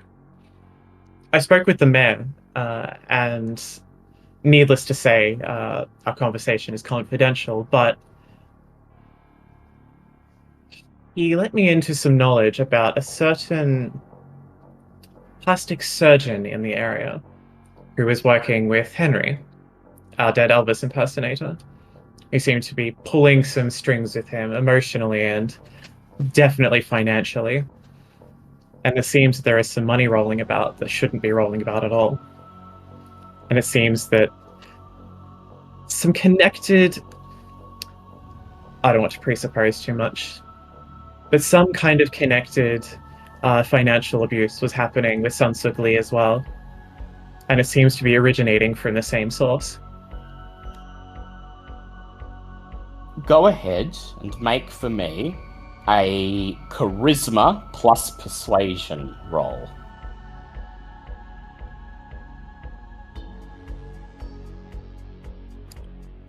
Oh, I'm going to willpower that. That's a bestial failure. Ooh, yeah, you don't want that. Oh, bad timing.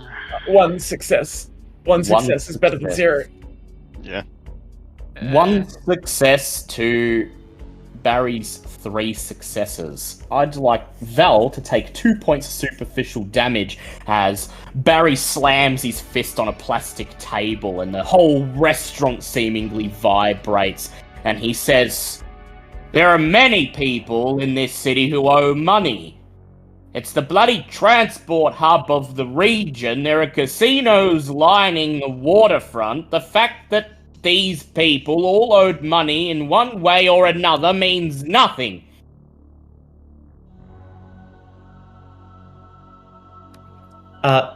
Val pipes up and expresses, "Yes, but this is a racket of some kind."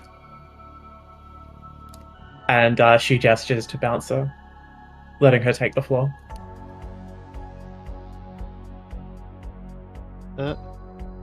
Yes, it would The appear card. from...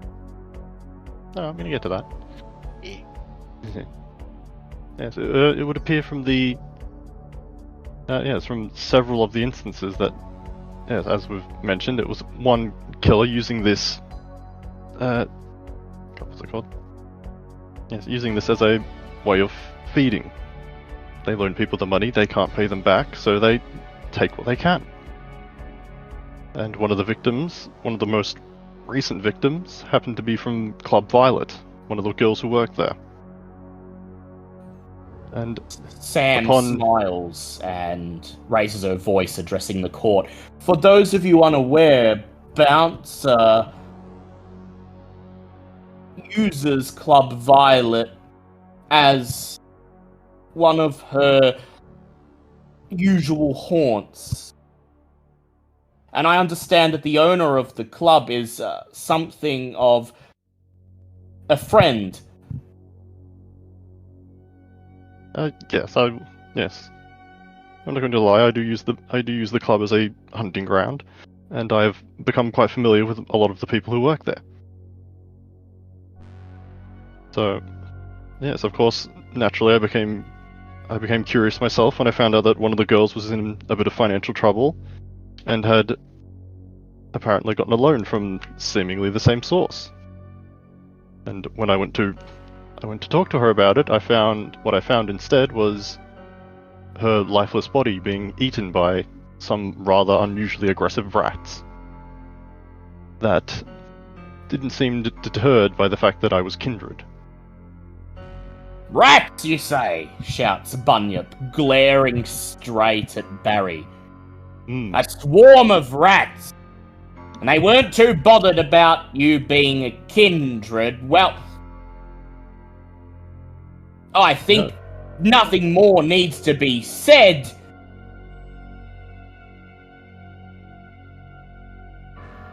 Everyone murmurs, talks amongst themselves for a moment until Baron Archibald raises his hand.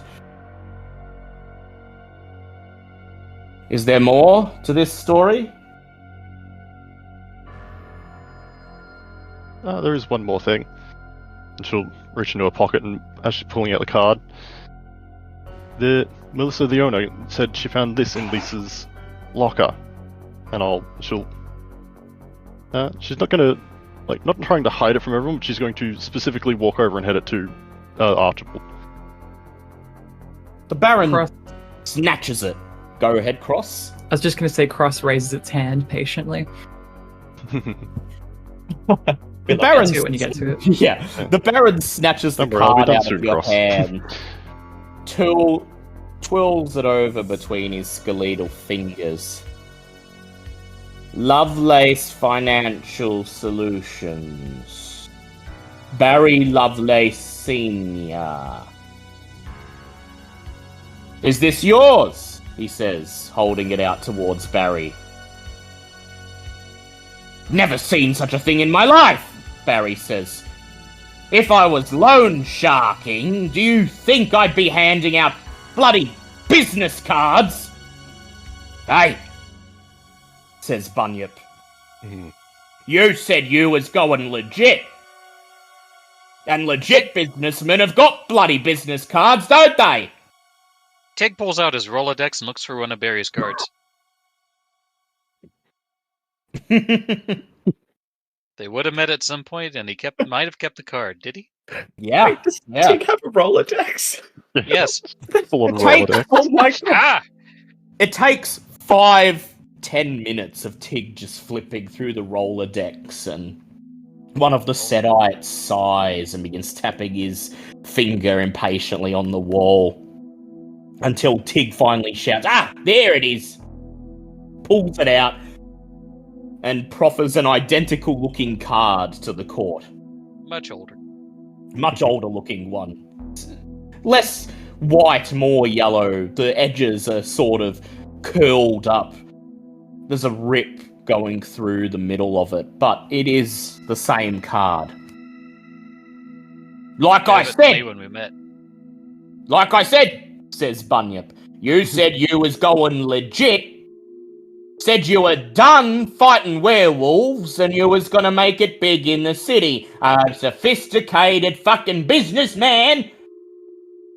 And of course, what's a sophisticated businessman if he don't have a business fucking card? Barry simply snarls.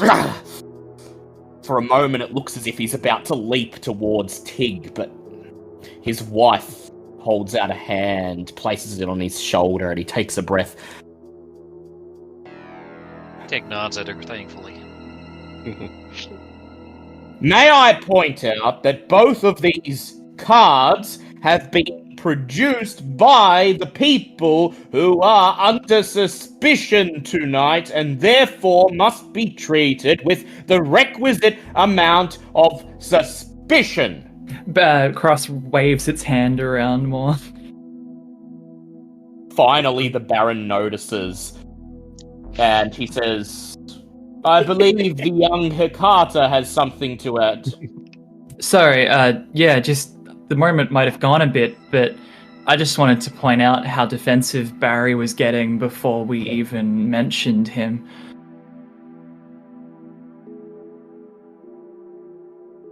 Defensive? Like we just put something to his name just now, but before that evidence was produced at all, Barry was already getting really defensive about the story that the bouncer was bringing up. Hey, Val quickly leans in and it's like, holy shit, nice. Yes, right, he was acting really defensive. I was acting no such thing, says Barry. Look at this Hikata. No, There you go you with that definitely pinpoint, didn't want yeah. us to bring up that. Like, you definitely wanted Bouncer to stop talking about that story. Well, I never. One rung above a thin blood. 14th generation. 6 months. Bloody dead. Are we doing the Camarilla racism thing, really? I thought you said we didn't do that here. Barry, mate, it's 2019, alright? Tig says, missing the year entirely. You gotta get with the times. You gotta give a little tolerance, right? It's a different era, yeah? Barry just fidgets on the spot, spluttering, blustered under his breath. And I would like Bouncer to go ahead and make a charisma leadership roll or charisma persuasion, and you may add a bonus die for Cross's observations, and also another one for Tig producing a second card. The Rolodex came through. Kept around for a Always good reason. does. He keeps every guard. And +2, okay. Do.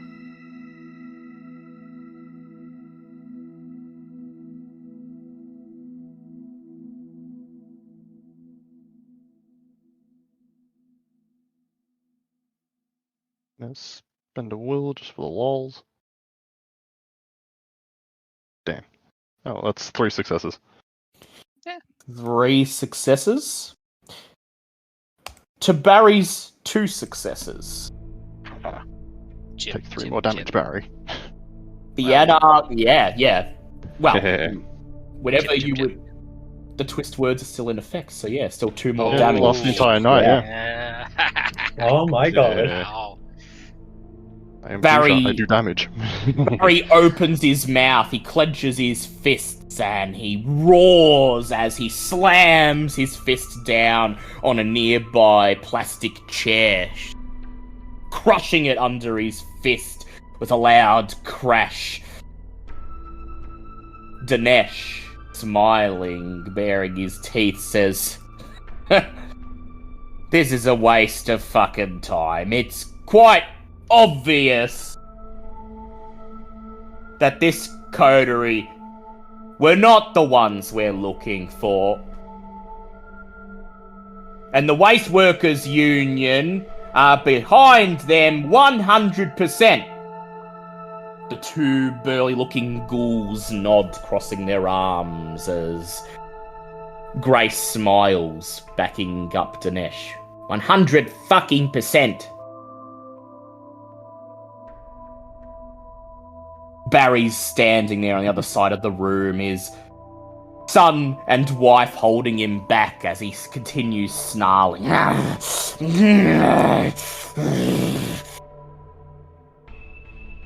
He manages to avoid launching into a frenzy, but only just. His face barely looks human anymore. He looks like a rabid dog, snarling, bearing his canine, spittle and froth running down his face. Baron Archibald raises his hand, silencing the murmuring anarchs. Very well, we accept all the evidence that has been presented thus far. I think it's quite obvious, as Dinesh says, that you are not the culprits here. But in the interest of justice being served, I do believe it is in our best interests to continue on. You've gathered enough evidence, means, motive, that you must have an idea who is really behind these killings, and as your Baron, I would say you would be doing the Anarch movement of this city a solid if you named names. Well, we got one final piece of evidence that kind of speaks for itself. We've actually got 2. Oh, did we? Yeah. Alright. So, you'll forgive me if we don't just point fingers like I preloaded this entire conversation with. We should follow due process, present evidence, and then make conclusions. Agreed, says Meredith, the Setite. She looks over at Barry, who's still struggling to compose himself. There's a few more moments before he finally extracts himself from his wife's grasp, straightens his tie yet again, takes a big sigh. Very well, due process. Let us continue on. Surely you have an accusation to level. Of course we do. Just, that's not how this process works. Next may be inadmissible. I will preload with that. Maybe circumstantial, but it is still worth bringing to everyone's attention nonetheless. I met with an associate. Her name is April Powers. She's a photographer. She was there on the night at Sip Sip Hooray when this all happened. Recently, I had a conversation with her, and she clearly remembers a certain specific kindred being at Sip Sip Hooray. The kindred in question went to lengths to ensure that this never came to light. Barry's family posse, Yeah. and then wanders kind of back towards Archibald and the rest of the group. I'd Now- like everybody to roll wits awareness for me, please. Or wits insight, if you'd like. I did type earlier that I was keeping a side eye on Barry Jr. Yeah, So- so you can add a bonus dice to yours. Alright. That's 3. It's, 4 from Val. it was awareness or insight, was it? Yeah. Awareness, wits awareness or wits Yeah. insight.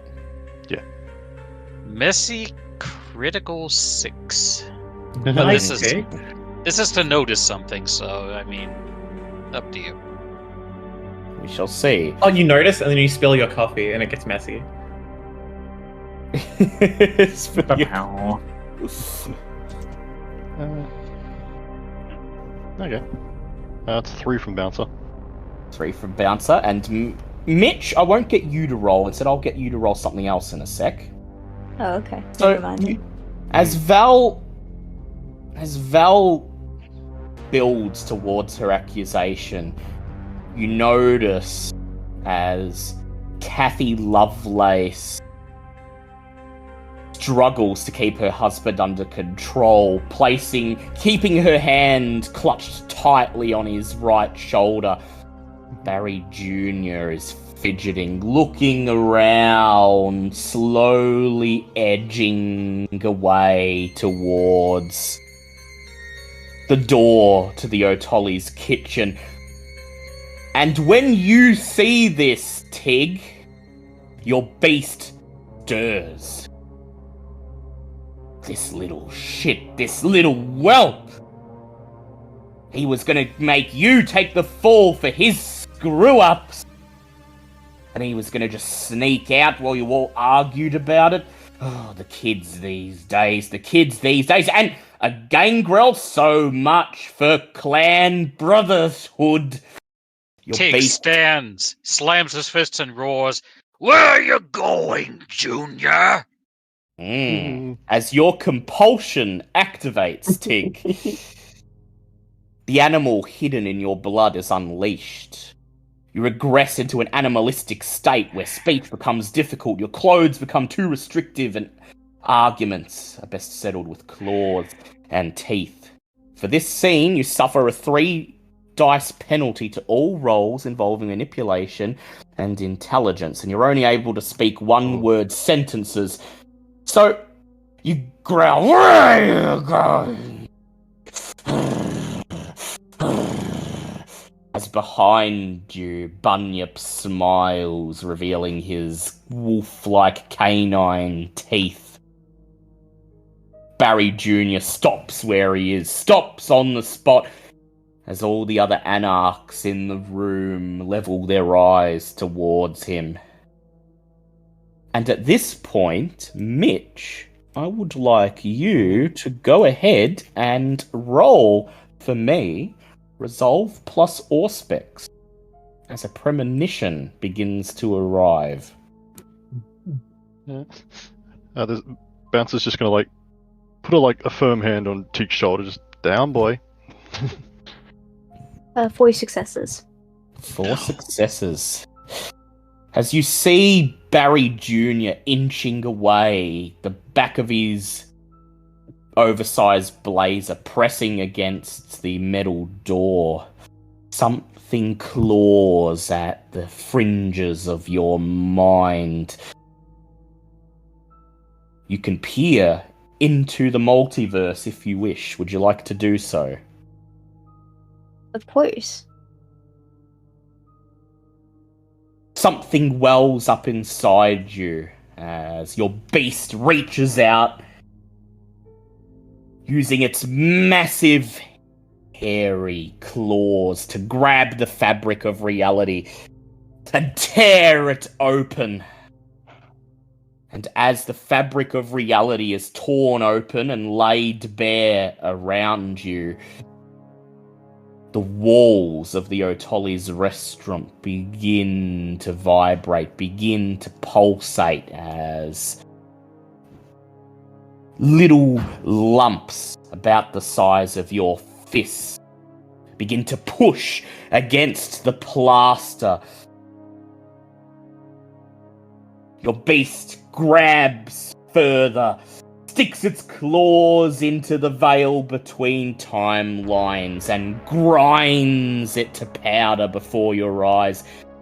And suddenly the walls of the Otolis simply slip away, and you see what lies beyond them. Hundreds and hundreds of disease-ridden rats, jostling for space, pushing against each other, merging together into a single blob of flesh, fur, and skin, their eyes glimmering bright red with the hunger of the beast. You shake your head, and everything is normal. The walls standing firm, strong, once again.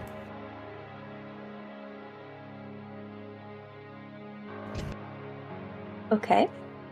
Mitch kind of adjusts his glasses a little bit. He still wears glasses. He doesn't need to, of course, but, you know, it's called fashion. Look it up. And looks at Barry and is like, so, when exactly did you plan on, any kind of motions to, like, the whole building, making this go south? Because I think that would be a really, really bad idea right now. Barry, still held by his wife, is barely coherent. Wrong? There's nothing. What do you mean? There's nothing. Barry Jr. simply smiles and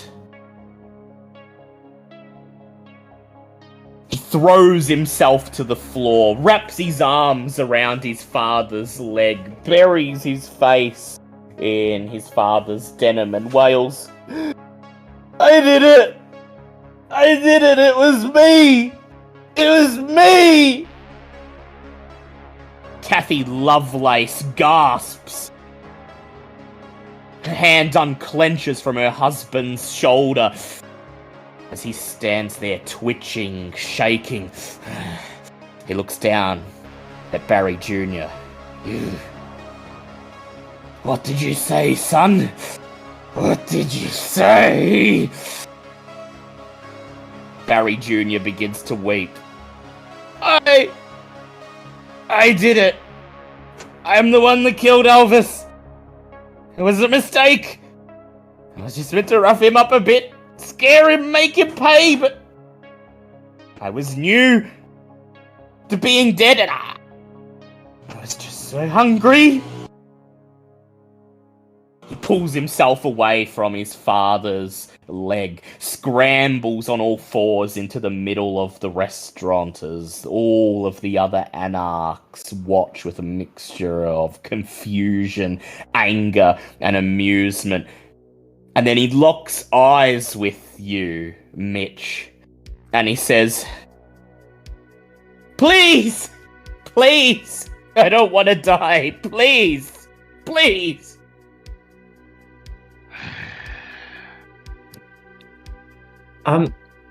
Val's gonna step up and say, if you're new to all this and you lashed out in a frenzy, then why try to make Sun Suk Lee's death look like a suicide? Because he looks over at Val and he's pitiable. His face is screwed up in his best impression of a child who's been caught stealing from the cookie jar. Except there's no tears. It's all an act. His lip trembles and he says, because I had to cover up the masquerade. He looks over at Tig. You know what it's like? Our clan, we can't... You know what it's like? The beast, it pushes, we get angry, and... But Tig isn't looking at him. Tig is staring. Very senior in the eyes, trying to convey without words, I wasn't offering mercy because we wanted it. I was offering mercy so you didn't have to see your son die.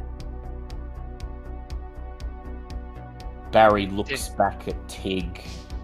Tig is just sad. Expressionless. His lips twisted in disgust. Beside him, his wife looks shocked, horrified. But neither of them move to aid their son, despite his increasingly desperate cries. Please! Please! He begs. How long have you been dead, Barry? Little Barry, of course. Stares blankly back at you. His wailing stops instantly.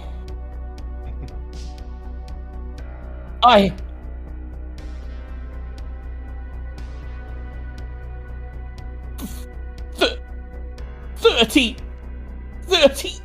years. And when did Miss Sensogly die? This question's for him to answer, we all know.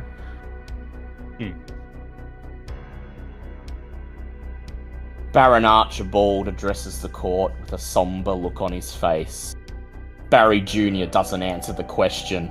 He knows the answer. You know the answer. A serial masquerade breacher.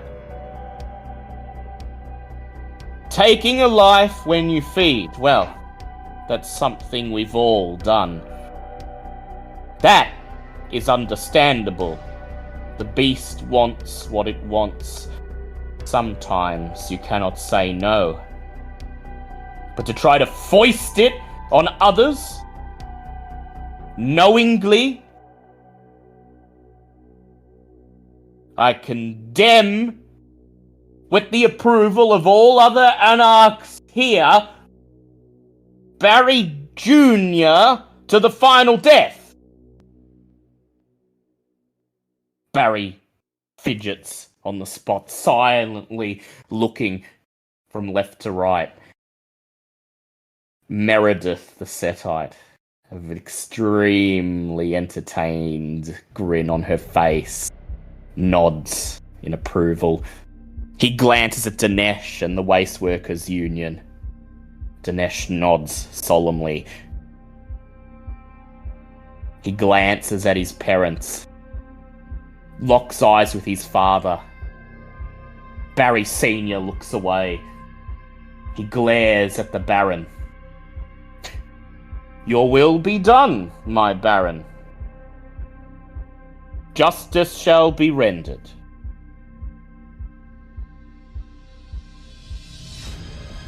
And then, Barry Jr., knowing his number is up, scrambles to his feet, wild-eyed, near frenzy.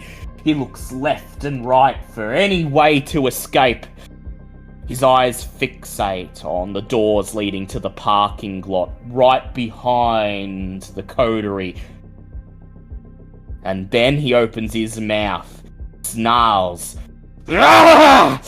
and charges, ready to fight for his life.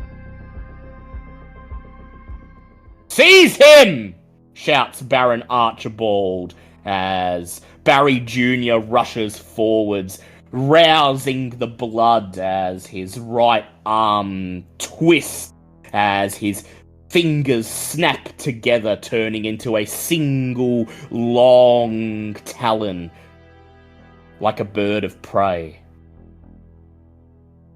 He stands, holding his feral weapon in front of him, looking around the room, ready to fight.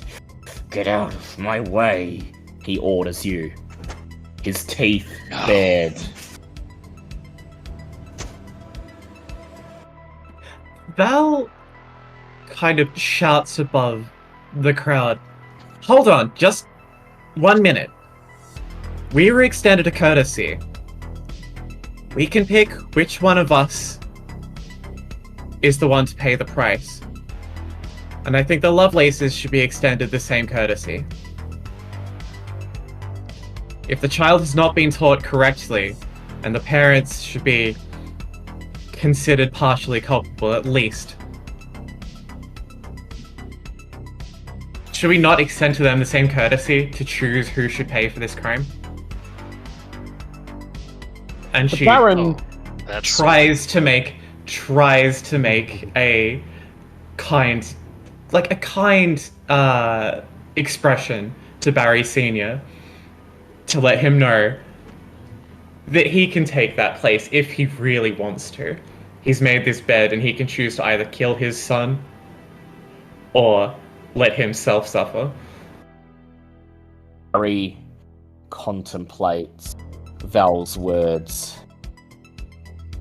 And then he looks towards the Baron. Solemn expression on his face. And he nods. The boy knew what he was doing. He broke the rules. He must be punished. Shouts Barry Jr. and he enters frenzy, baring his teeth, flailing his bird-like talon as he rushes towards the front door of the O'Tollies, and Tig is right in front of him. Both barrels straight in the chest.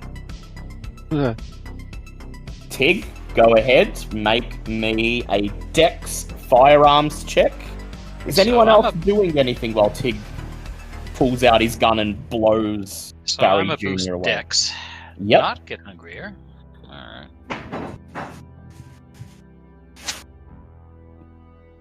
Seeing him make a run for it, Bouncer would just attempt to, basically, just grab him and hold him still. Yeah. Only if they're not letting him leave, this but yeah. one. He's a desperate animal. So, total of 4 successes. 4 successes. Very it is well. both barrels. Shotgun will be empty after this. Yep. So, Bouncer, I would like you to go ahead and make me a strength athletics or strength brawl check. And Cross, were you going to do something? Yeah, hold on a minute. He's gonna have all kinds of fetters. This is gonna be a fucking mess. There's no Barry- way he's not becoming a wraith, and it will just be a nightmare, please. Barrett Archibald raises an eyebrow. He adjusts his crown as it's once again lopsided, but this time on the other side of his head. Yes? And? I believe the Hecata are capable of dealing with that? I'm sorry, it's a lot of work, and it will really mess up the balance of things for a while. So, what shall we do? Stake him for 100 years? Yeah, that would be a lot smoother. The Baron smiles. I suppose that sends a message. I would like to make a out-of-character note that Cross is not aware of the relative consciousness of a staked individual. Yeah. Definitely sends a message, says the Baron. He looks at Sam. She nods. He looks at the other Anarchs. They look back. Get on with it, shouts Dinesh. Very well, says the Baron. Seize him! Stake him! And yet, to Barry Jr., this is just meaningless noise as he's still making a run for it. Whether it's final death or 100 years under a bridge somewhere, aware of every moment, locked in his own body, but unable to do anything about it. He won't have any of it. Bouncer, go ahead and roll me a strength athletics or a strength brawl check. Yeah, there's only 2 successes. 2 successes. And how many did you get, Tig? I got 4. 4. Alright, I'm going to roll for Barry Jr. Alright, so... Ooh, nice. So, well, not for Barry Jr. So, Bouncer... Bouncer acts with blinding speed. Using her soaring leap, she's across the restaurant floor immediately, grabbing Barry Jr. by the arm, trying to pull him to the ground. But he's in the midst of frenzy. He opens his mouth and lets out a noise that is neither human nor animal. It is the beast incarnate as his eyes flash bright yellow and he slashes his talon at Bouncer, impaling the tip of it into her chest. Her blood gushes out onto the concrete floor as Barry Jr. rams his free shoulder into her body, sliding her off the edge of the talon and onto the floor. And she takes, after halving, 4 points of superficial damage.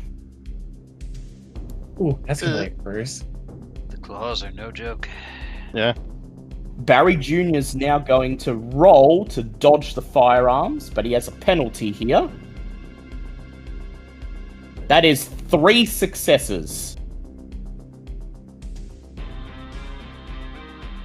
Yeah. Bang! Bang! The double-barreled shotgun unloads all of its buckshot right into the raging gangrel's chest, knocking him off his feet. But within a second, he's sprung right back up, still snarling and like a cornered animal looking for a way out. He's going to rouse the blood. He gets hungrier. And then suddenly, you hear the sound of scratching.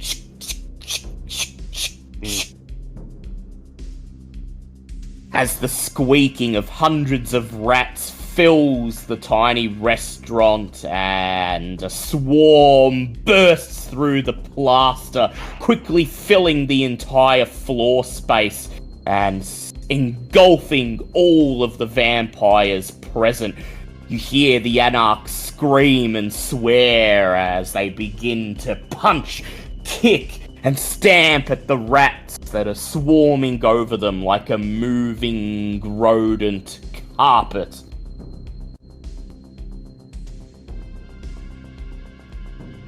Barry Jr. nods, satisfied, and prepares to make another beeline to the door. What are you all doing? Normally Tig would be doing something with rats, but he's got a penalty to manipulation right now, so he's just going to try to boost his strength and beat Junior until he stops. And basically keep Junior from getting through the door and punch him until he stops moving. Yeah. So that will be a strength brawl from Tig. And Bouncer, what are you doing? You're barely managing to clamber up off the floor when the rats are already upon you,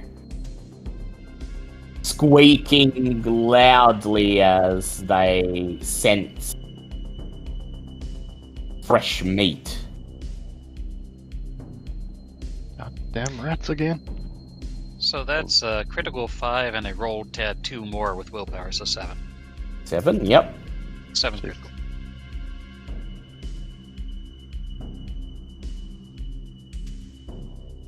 What you doing, Bouncer?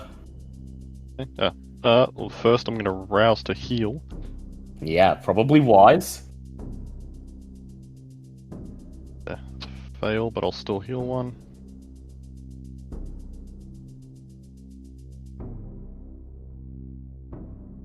I just want on record also that Val is sitting on a counter, finally having that smoke she's so desperately earned, and just laughing. This is exactly how she hoped it would go. If possible, Tick's It's gonna beautiful. try and choke. Yeah, if possible, With Tick's rat- gonna try and choke slam him through a table. With rats eating everyone, really, Val? Not exactly, but it was more figurative than literal. Yeah. So, Val, you're sitting on a countertop, and the rats are scrambling at the bottom of the counter, trying to get up at you. What are you doing? Oh yeah, she's just finally having her smoke, just Yeah, enjoying it, having a smoke. enjoying the entire scene. Just sitting back, confident that the rats can't get her. Yep, laughing a little bit. It's great. This is fantastic. Cross.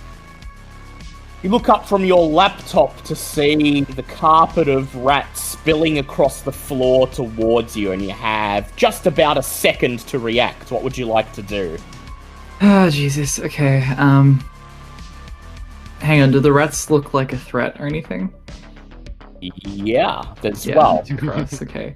Around you, the anarchs are screaming and shouting as the rats sink their teeth into dead flesh and rip people's clothing and... Sorry, laptop's very attention-seeking. Okay. Cross is going to pull the same trick it did with the snake. Yeah. Sacrifice the bagged blood you have, the last bit of blood you have. Considering that it's on one hunger, I think it can take the risk. Yeah. You reach into your pocket, pull out the little silver chamber of blood, unscrew the lid, and just toss it into the rats. The blood splashes over the swarm, and the rats squeak as they converge upon the tiny puddle of blood, giving you just enough time to scramble up onto a nearby table to safety. And Mitch, you had the premonition. You knew this was inevitable. You've backed into the corner of the restaurant, well away from the rats, but they know you're there and they are gaining on you. But you've got plenty of time to act if there is something you'd like to do. Mitch does have a gun. I think he's gonna try to shoot at Barry Jr. Shoot at Barry Jr. Alright, so I'll ask Mitch to make a composure plus firearms check.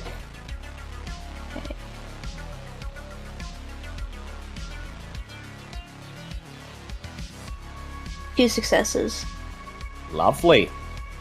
Okay, and Bouncer. Getting swarmed by rats. What are you gonna do? Yeah. So after healing, she's gonna basically try and push her way out of the swarm, and yeah, she's just gonna take another swing at Barry. Yep. Try and Barry Jr. I'll allow you, if you like, to use your soaring leap to basically just fly straight through the rats, just like spring up and spill all the rats from you and just leap straight to him. Oh, yeah. Yeah. But I will ask for a rouse check. Because this is not a usual use of the power. Yeah. Go ahead, rouse the blood. It's a success. Success. You call upon your blood as the rats swarm over you. They're past your waist, past your stomach, past your chest, and then... Still on your back, you reach out with your arms and pull yourself towards the roof of the restaurant, spilling all of the rats off your body. Flying through the air like Superman, you clench your fists and come down in an arc right in front of Barry Jr., ready to deliver an uppercut to his ribs. Go ahead and make for me a strength brawl check, but you get a penalty dice, because you're doing more than one thing in a round. Yeah, cool. Would that have been enough time for me to pull out my brass knuckles?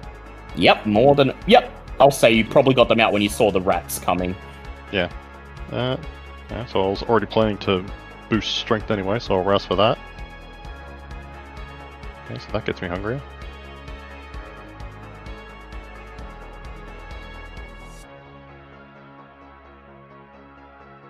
And then it was... Yeah, so it was a -1 because I'm doing multiple things, wasn't it? Yeah. Yeah, so I only get the one bonus from the boost. Still.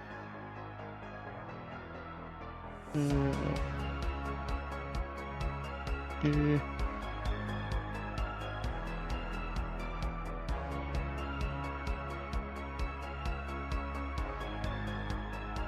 Let's go for the reroll just to be safe.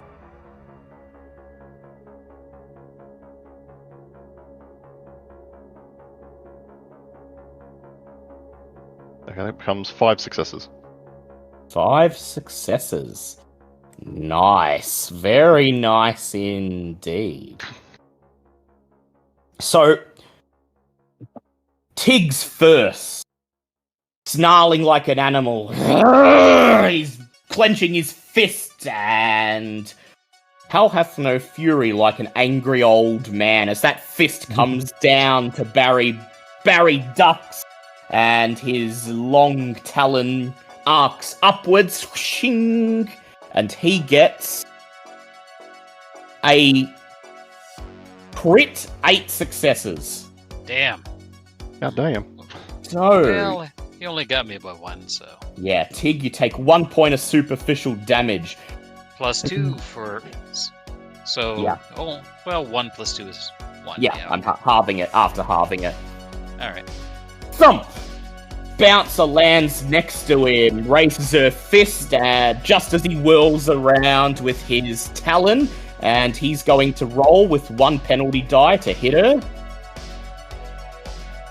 That is a crit of 5 successes. Oh, 5 to 5.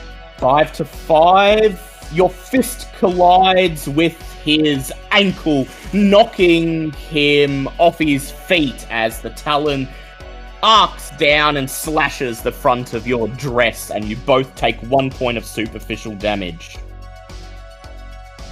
I'm back to Incapacitated, oh no. Spend some blood to heal, man. Next turn. Yeah, I'll have to wait till next turn. In the background, Mitch presses into the corner, raising his gun, trembling in his hand. He lines up the sights with Barry Jr. as the rats begin to converge around him, and he squeezes the trigger. Barry Jr. is going to attempt to dodge with 2 penalty die. Nice. 2 successes.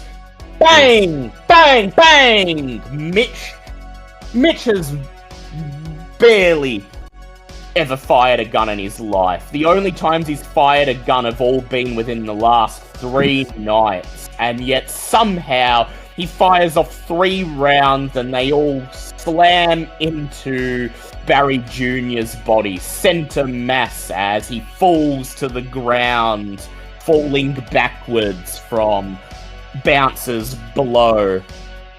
And you got 3 successes, didn't you, Mitch? 2. 2, yeah. Lovely. So he takes 1 point of superficial damage as he falls to the ground. To me! To me! Ah! He shouts as the rats converge upon you all. You can barely see the individual creatures. It's just a big fuzzy mass of brown and black. Your ears fill with the incessant squeaking. And they are upon you. All of you except for Val. I would like, while Val decides what she wants to do, I would like everybody to make a strength brawl or strength athletics check as the rats are on you.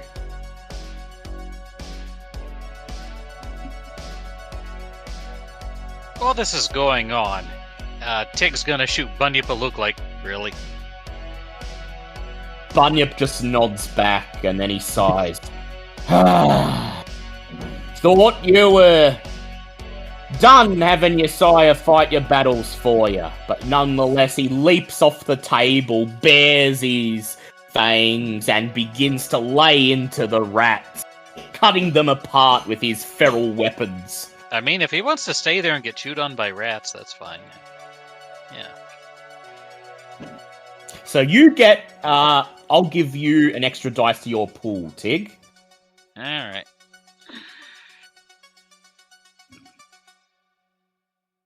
Yeah, still I got a 4 2. successes. Alright, sorry to speak over you. Mitch, Bouncer, Tig, 2 as well. 2 as well. 4. Oh, actually, no, you never. Mitch got 1. 1. Ooh, okay. Val, while this is happening, you're still sitting there on the counter. You take another drag of your cigarette. Let the smoke drift into the air. And all you can see before you is a mass of rats. The anarchs are buried underneath. You can see a hand here, maybe a bit of someone's face or a leg jutting out, but everyone's been swallowed up by the mass and is fighting to pull them off. What do you do?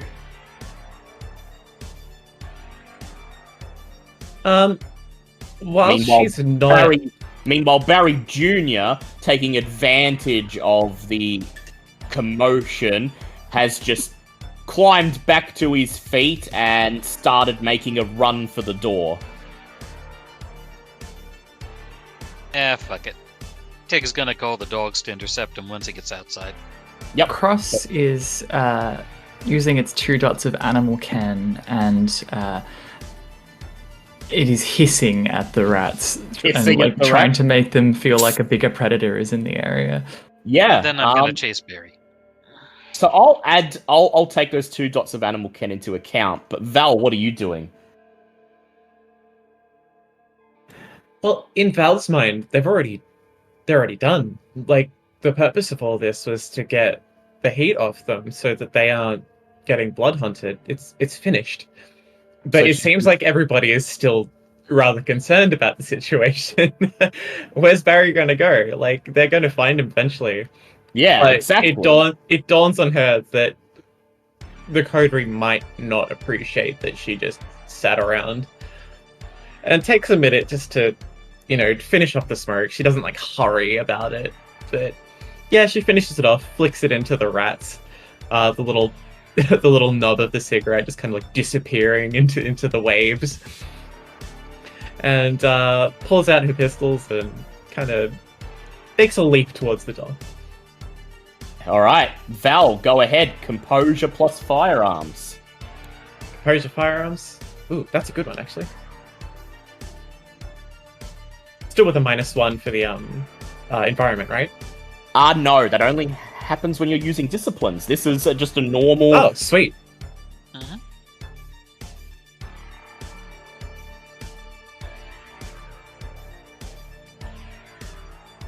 Success of 3. Success of 3, nice. So the rat swarm rolls 4 successes. Which means that Mitch, as they swarm over you, you take, once it's halved, 3 points of superficial damage. Ooh. Bouncer, you take, Okay. halved and rounding up, 3 points of superficial damage as you struggle to tear the rats off, but every inch of your body is in excruciating pain as hundreds of tiny teeth rip into your flesh and clothes. Cross, go ahead and roll me a manipulation plus animal chem. Oh, by the way, I re-rolled with a willpower and got a 5. Ooh, a 5, even better.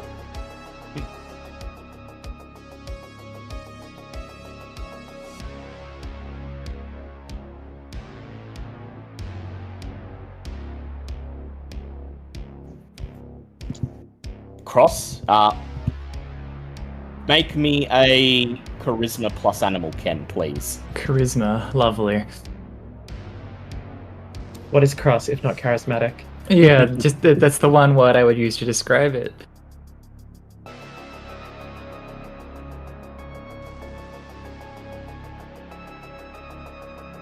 Or I'll let you just have your add your 2 dots of animal ken as automatic successes if you like, so you don't have to roll. Please, I'll do that. Yeah, alright, and I will roll for the rats, and I will take that as subtracting 2 of their successes. As the rats swarm over you, the autism kicks in, and you tense up, gnarl your hands into claws, and begin to let out hisses. A couple of the rats immediately squeak in terror and scatter, leaving only a couple of them behind, which you quickly wrench off your skin and toss across the room, pulling yourself back, scrambling to the corner where Mitch is, pressing yourself up against the wall next to him. And you take 1 point of superficial damage as you've met their number of successes. Tig, they're biting into your flannel shirt. Good thing Tig wears more than 1 layer of flannel. Yep. You feel the painful pinpricks beginning to pierce your skin when suddenly Bunyip slashes his long claw like a scythe in front of you, sweeping most of the rats off your chest, and you fling your own arm forward, spilling the rest of them off you as you spring to your feet, taking only a superficial point of damage.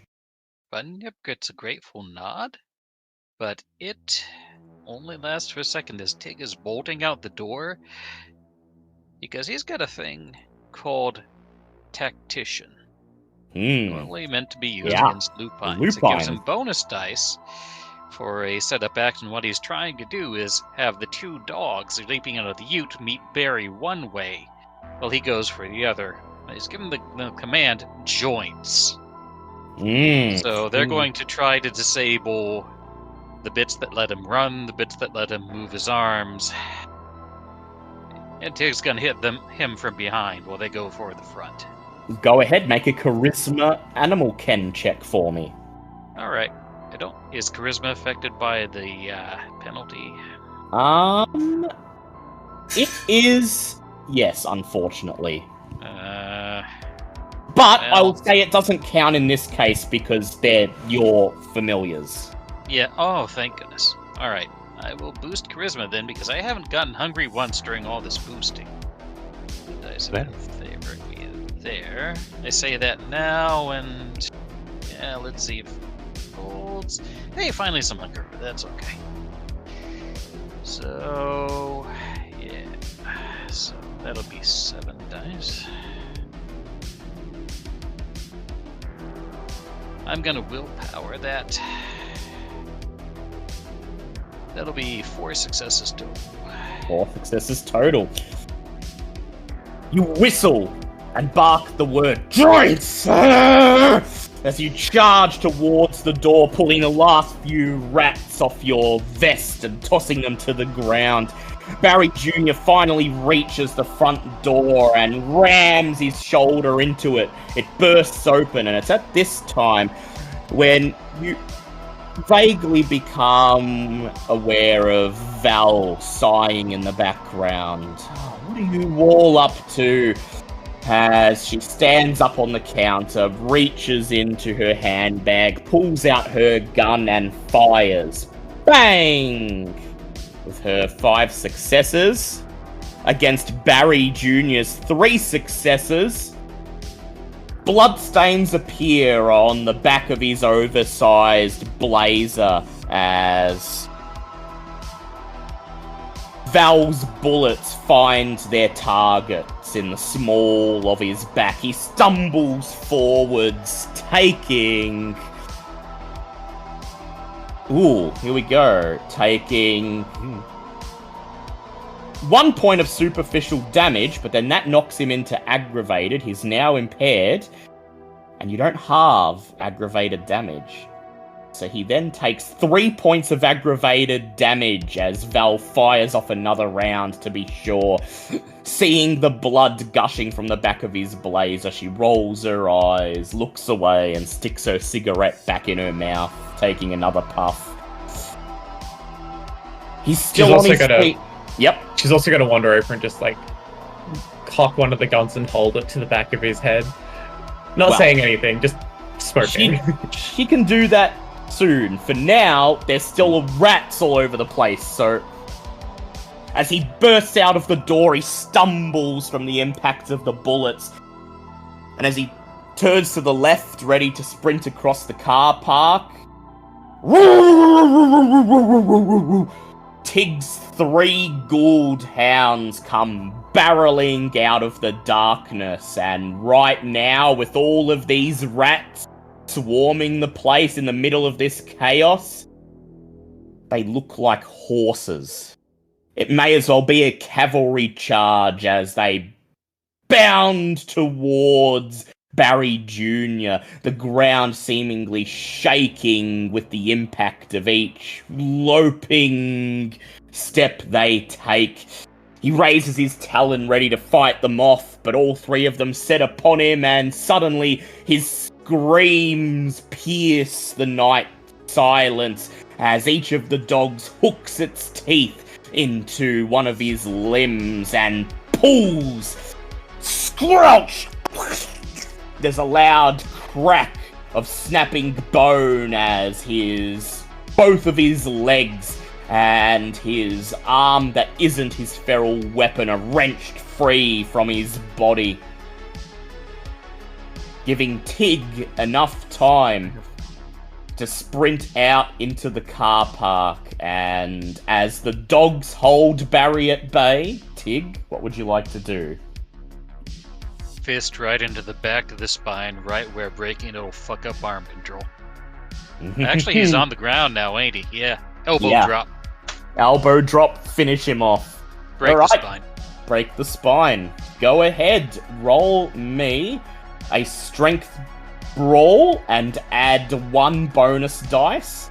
Because I'm going to contest it with his, because he's still swinging his free hand around, desperately trying to get the dogs off his body, and there's a chance that he just might stick Tig in the right spot. Not a very high chance. And there it is. Willpower well spent. That's 4, 5, 6, 7 with a crit. Yep, he's rolling with a penalty dice of 3. 1 success to him. Messy crit for Tig, however. Not messy. Not messy, just a crit. Just a crit. This is controlled. Good boy, barks Tig. Good girl, to his dogs. As he runs forwards, takes a running leap, and brings his elbow down onto Barry Jr. and crack! Snaps the poor boy's spine. His yellow, angry eyes roll instantly back in their sockets. He gasps, and his skin turns ashen grey as he instantly falls into torpor.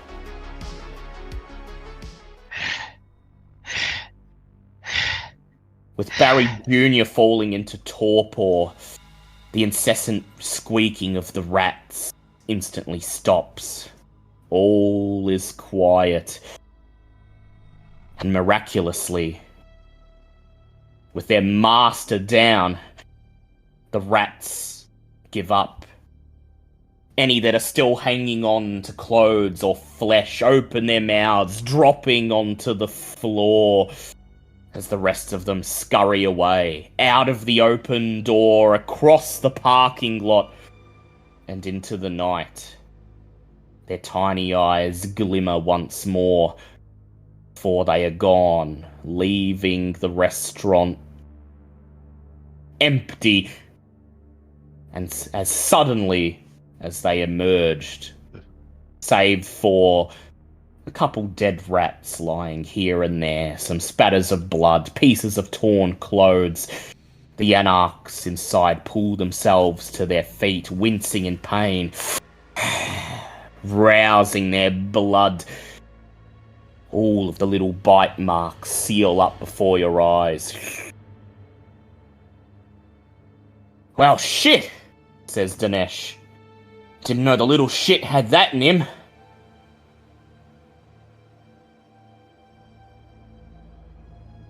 Everyone alright?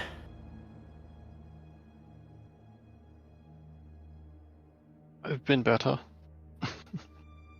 Yes. Ow. Tig, your composure passes as you drag the stiff, torpid form of Barry Jr. behind you back into the restaurant, whistling to you. Yep. Almost macabrely, the three dogs are following, each with a limb in their mouth, tails wagging. Tails wagging. One holding an arm, the other two each holding a leg, and as you drag Barry Jr. into the middle of the restaurant floor and throw him at Baron Archibald's feet, the dogs sit down, chewing on the body parts gleefully as if they were mutton bones. Bunyip. Tig glances over to Bunyip. Thanks. Bunyip nods, gives you a thumbs up as the skin that was gnawed off his knuckles by the rats folds once again over the bone. For good measure, he says, clambering off the bench. He reaches down, grabs the plastic chair that Barry smashed earlier, snaps off a metal leg, and drives it into Barry Jr.'s chest, hammering it with his thick, steel-capped boot for good measure. Well, says Baron Archibald, is everyone okay? Had no idea that a fledgling such as him was already that advanced in his animalism. Looks like somebody's been teaching him. He glares at Barry. Barry just shrugs. Yeah, I'll come out and say it. Taught him how to rile up a few swarms of rats here and there. Good way to cover up bodies. I'll be straight to that. Didn't know he was using it to breach the Masquerade. Good bloody riddance. Brushes his hands together, signaling that he's done with the situation. That's your fucking son. God damn. I can see why Bunyip doesn't like him. No son of mine, if he doesn't know how to follow the rules. He lets emphasis hang on the last word. So why'd you cover up for him then? Was doing me business, wasn't he? Yeah, those people owed money. They owed money to me. And I said to him, I said, son, since you like killing people so much, you can have at 'em. But make sure you cover your tracks. Turns out the little shit left a breadcrumb trail right back to my fucking doorstep. Beside him, his wife, Kathy, buries her face in her hands, sobbing silently.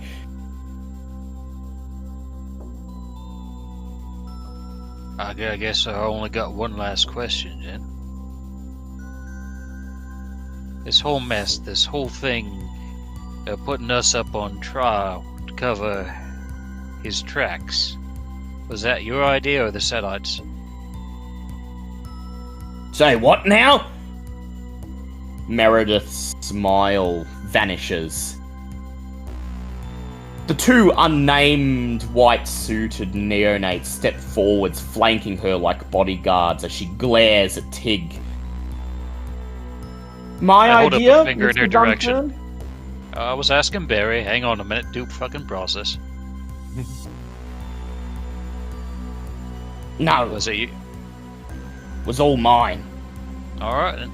Wanted to make the boy useful for something. Instead of sitting in his room playing that fucking shooting game. I will insight that. Go ahead.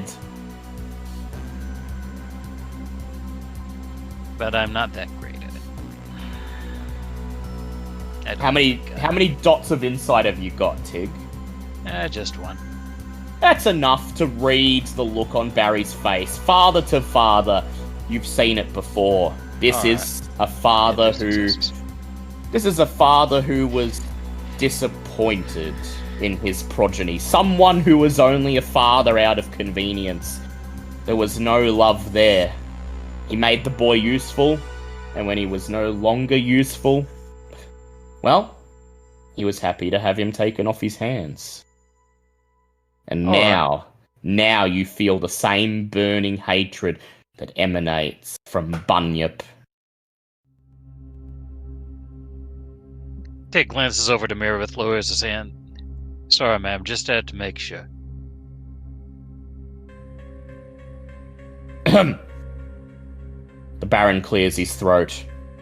Now that this ugliness is behind us, we need to sort out some logistics. Alvis has been avenged, but there is another bigger elephant in the room that must be addressed.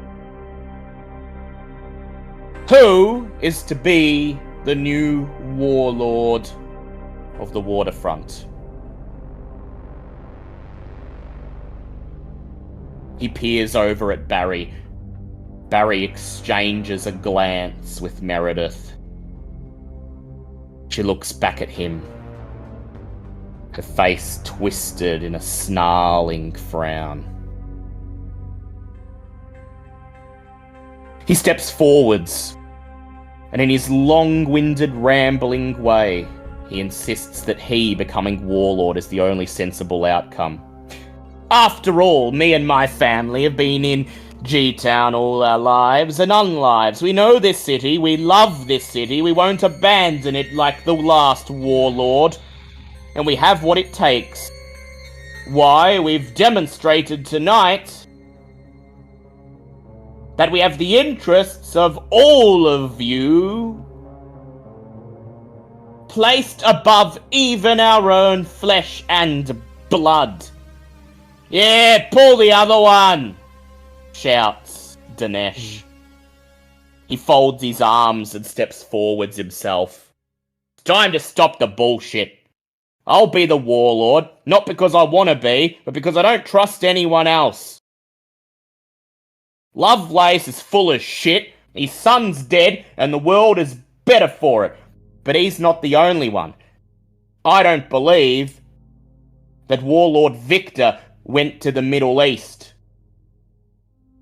He savours the sudden silence in the room, and then he glares right at Meredith. He was murdered. The only question is, by who? And at this, he turns towards Bouncer, signalling that it is time for the coterie to make good on their deal.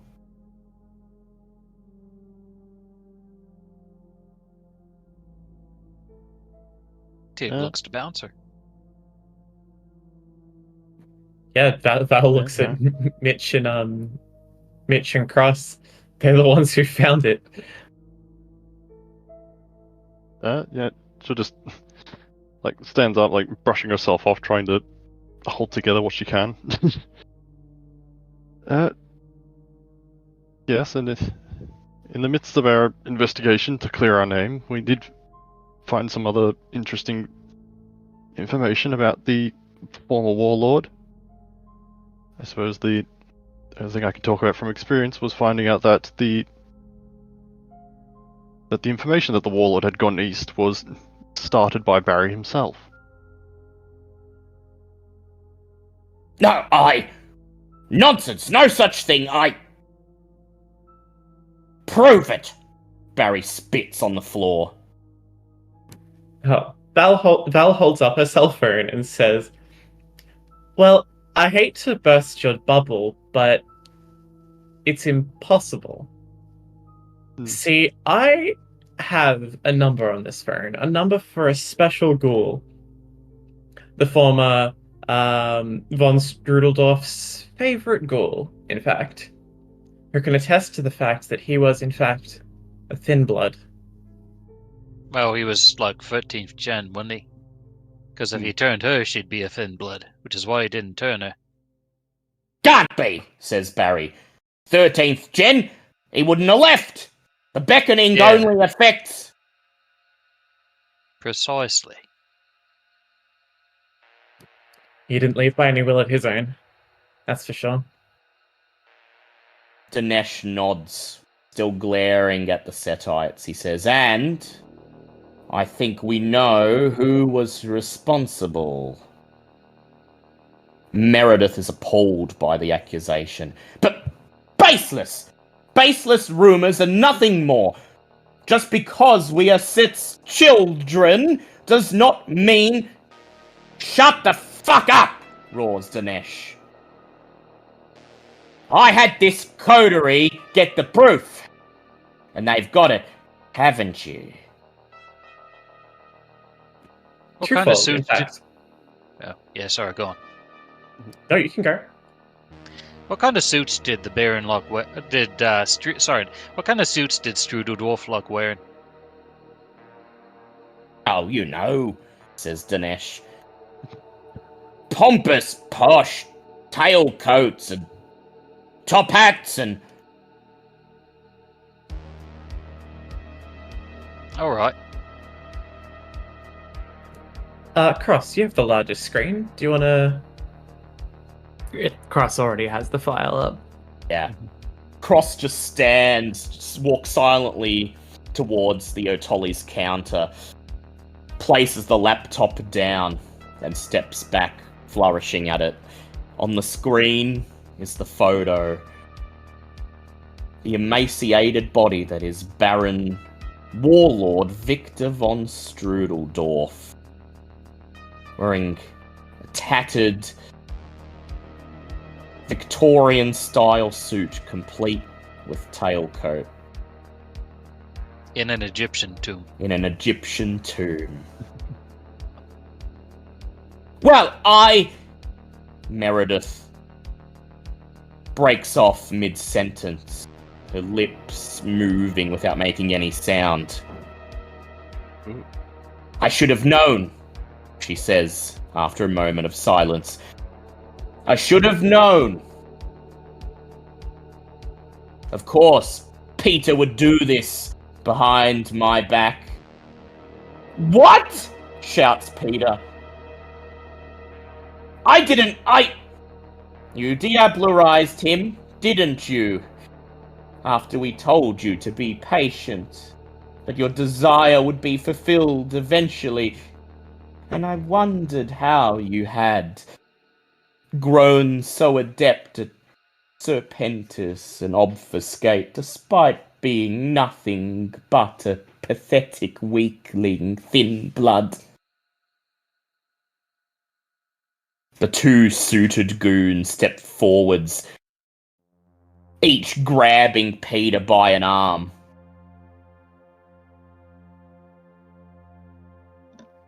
Baron, Archibald, everyone present, says Meredith, suddenly throwing her presence across the room. I won't make you roll for it, because it doesn't really matter if you fall for it, because she's not trying to sway you.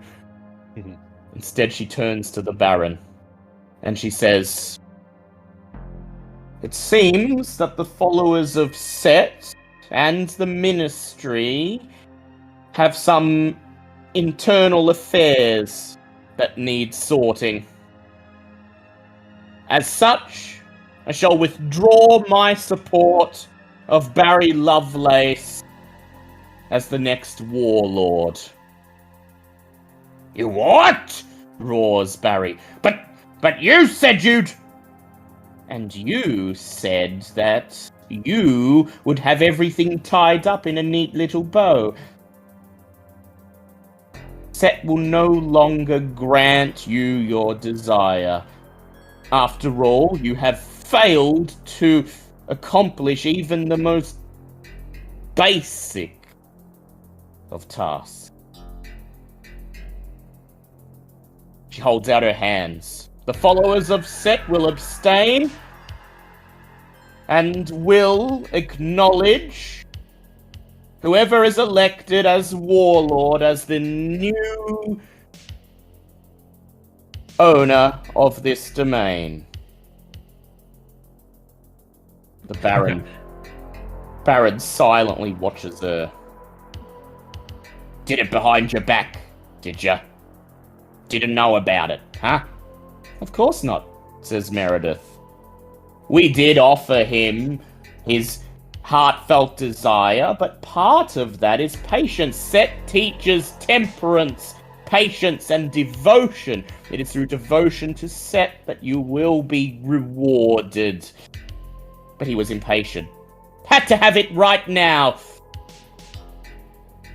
We will deal with him. Very well, says the Baron. He turns to the court and the coterie. Does anyone have anything to add? Are all rants like this? They are. Everyone gets to speak. And Yeah, Tig that's looks definitely what I meant. Tig looks over at Barry. Well, she didn't give you the idea to throw us under that Airbus, so no, I don't got nothing to add. Val's going to directly address the Baron and say, is this suitable to be an internal affair with the Ministry?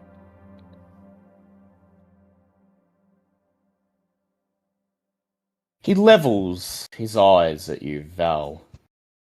For once in the night, his crown, his plastic Burger King crown, is straight on his head. He shrugs, and he says, we're anarchs.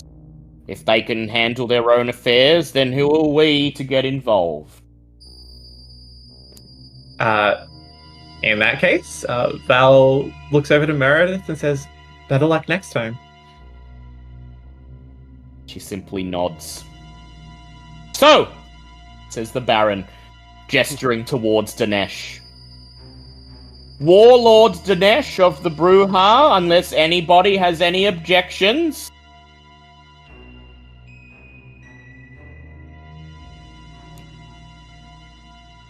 Val doesn't say it out loud, but she's more of a cam person. She doesn't super care what happens here. At this point, I would like Mitch to roll Resolve plus Composure for me, please.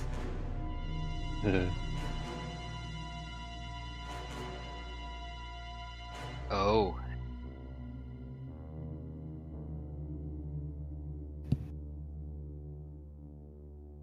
Five successes. 5 Oh. successes. Ooh. Suddenly, you see your sire in your mind's eye. That smiling, patronizing look on his face. The one where he's about to rip your thesis to shreds, but do it in the nicest way possible. Leave the anarchs in disarray. It'd be better for there to be no warlord at all, he says. And yet, you rationalize to yourself,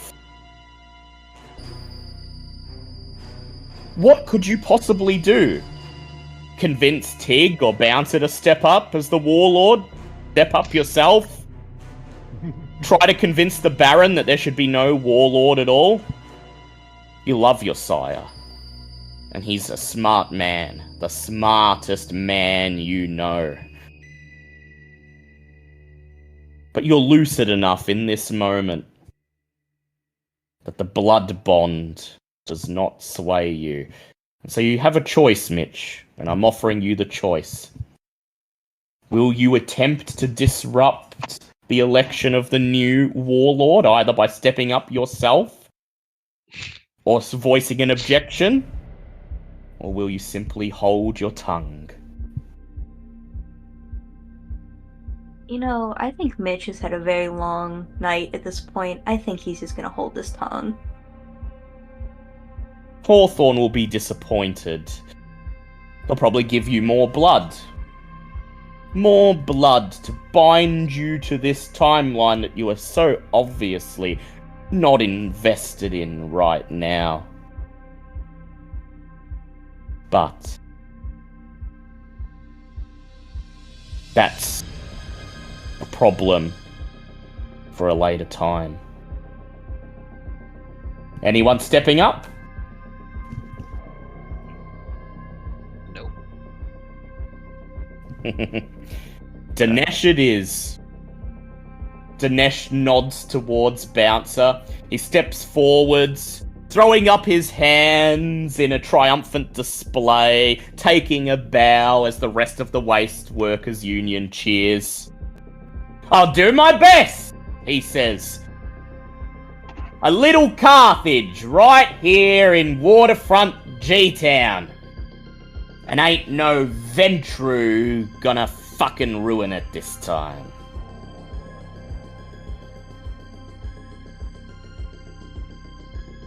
Cross Is just Val? sort of- Go on. Is Sam still here, by the way? Sam's there and she's just watching. She nods imperiously and she Can I says, get an Yep. insight on her and Yeah. what she thinks about this? "Go ahead, roll me a wits insight." While she's doing that, Thank you. Cross sort of leans over to Mitch and is like, "Carthage?" Mitch just shrugs. I don't know what it is. "Carthage!" shouts Dinesh. "Carthage! The greatest city! When Cainite and Kine lived in harmony, side by side. None of this masquerade bullshit, none of the cam, none of that Inquisition stuff they got in Melbourne. It was the best of times.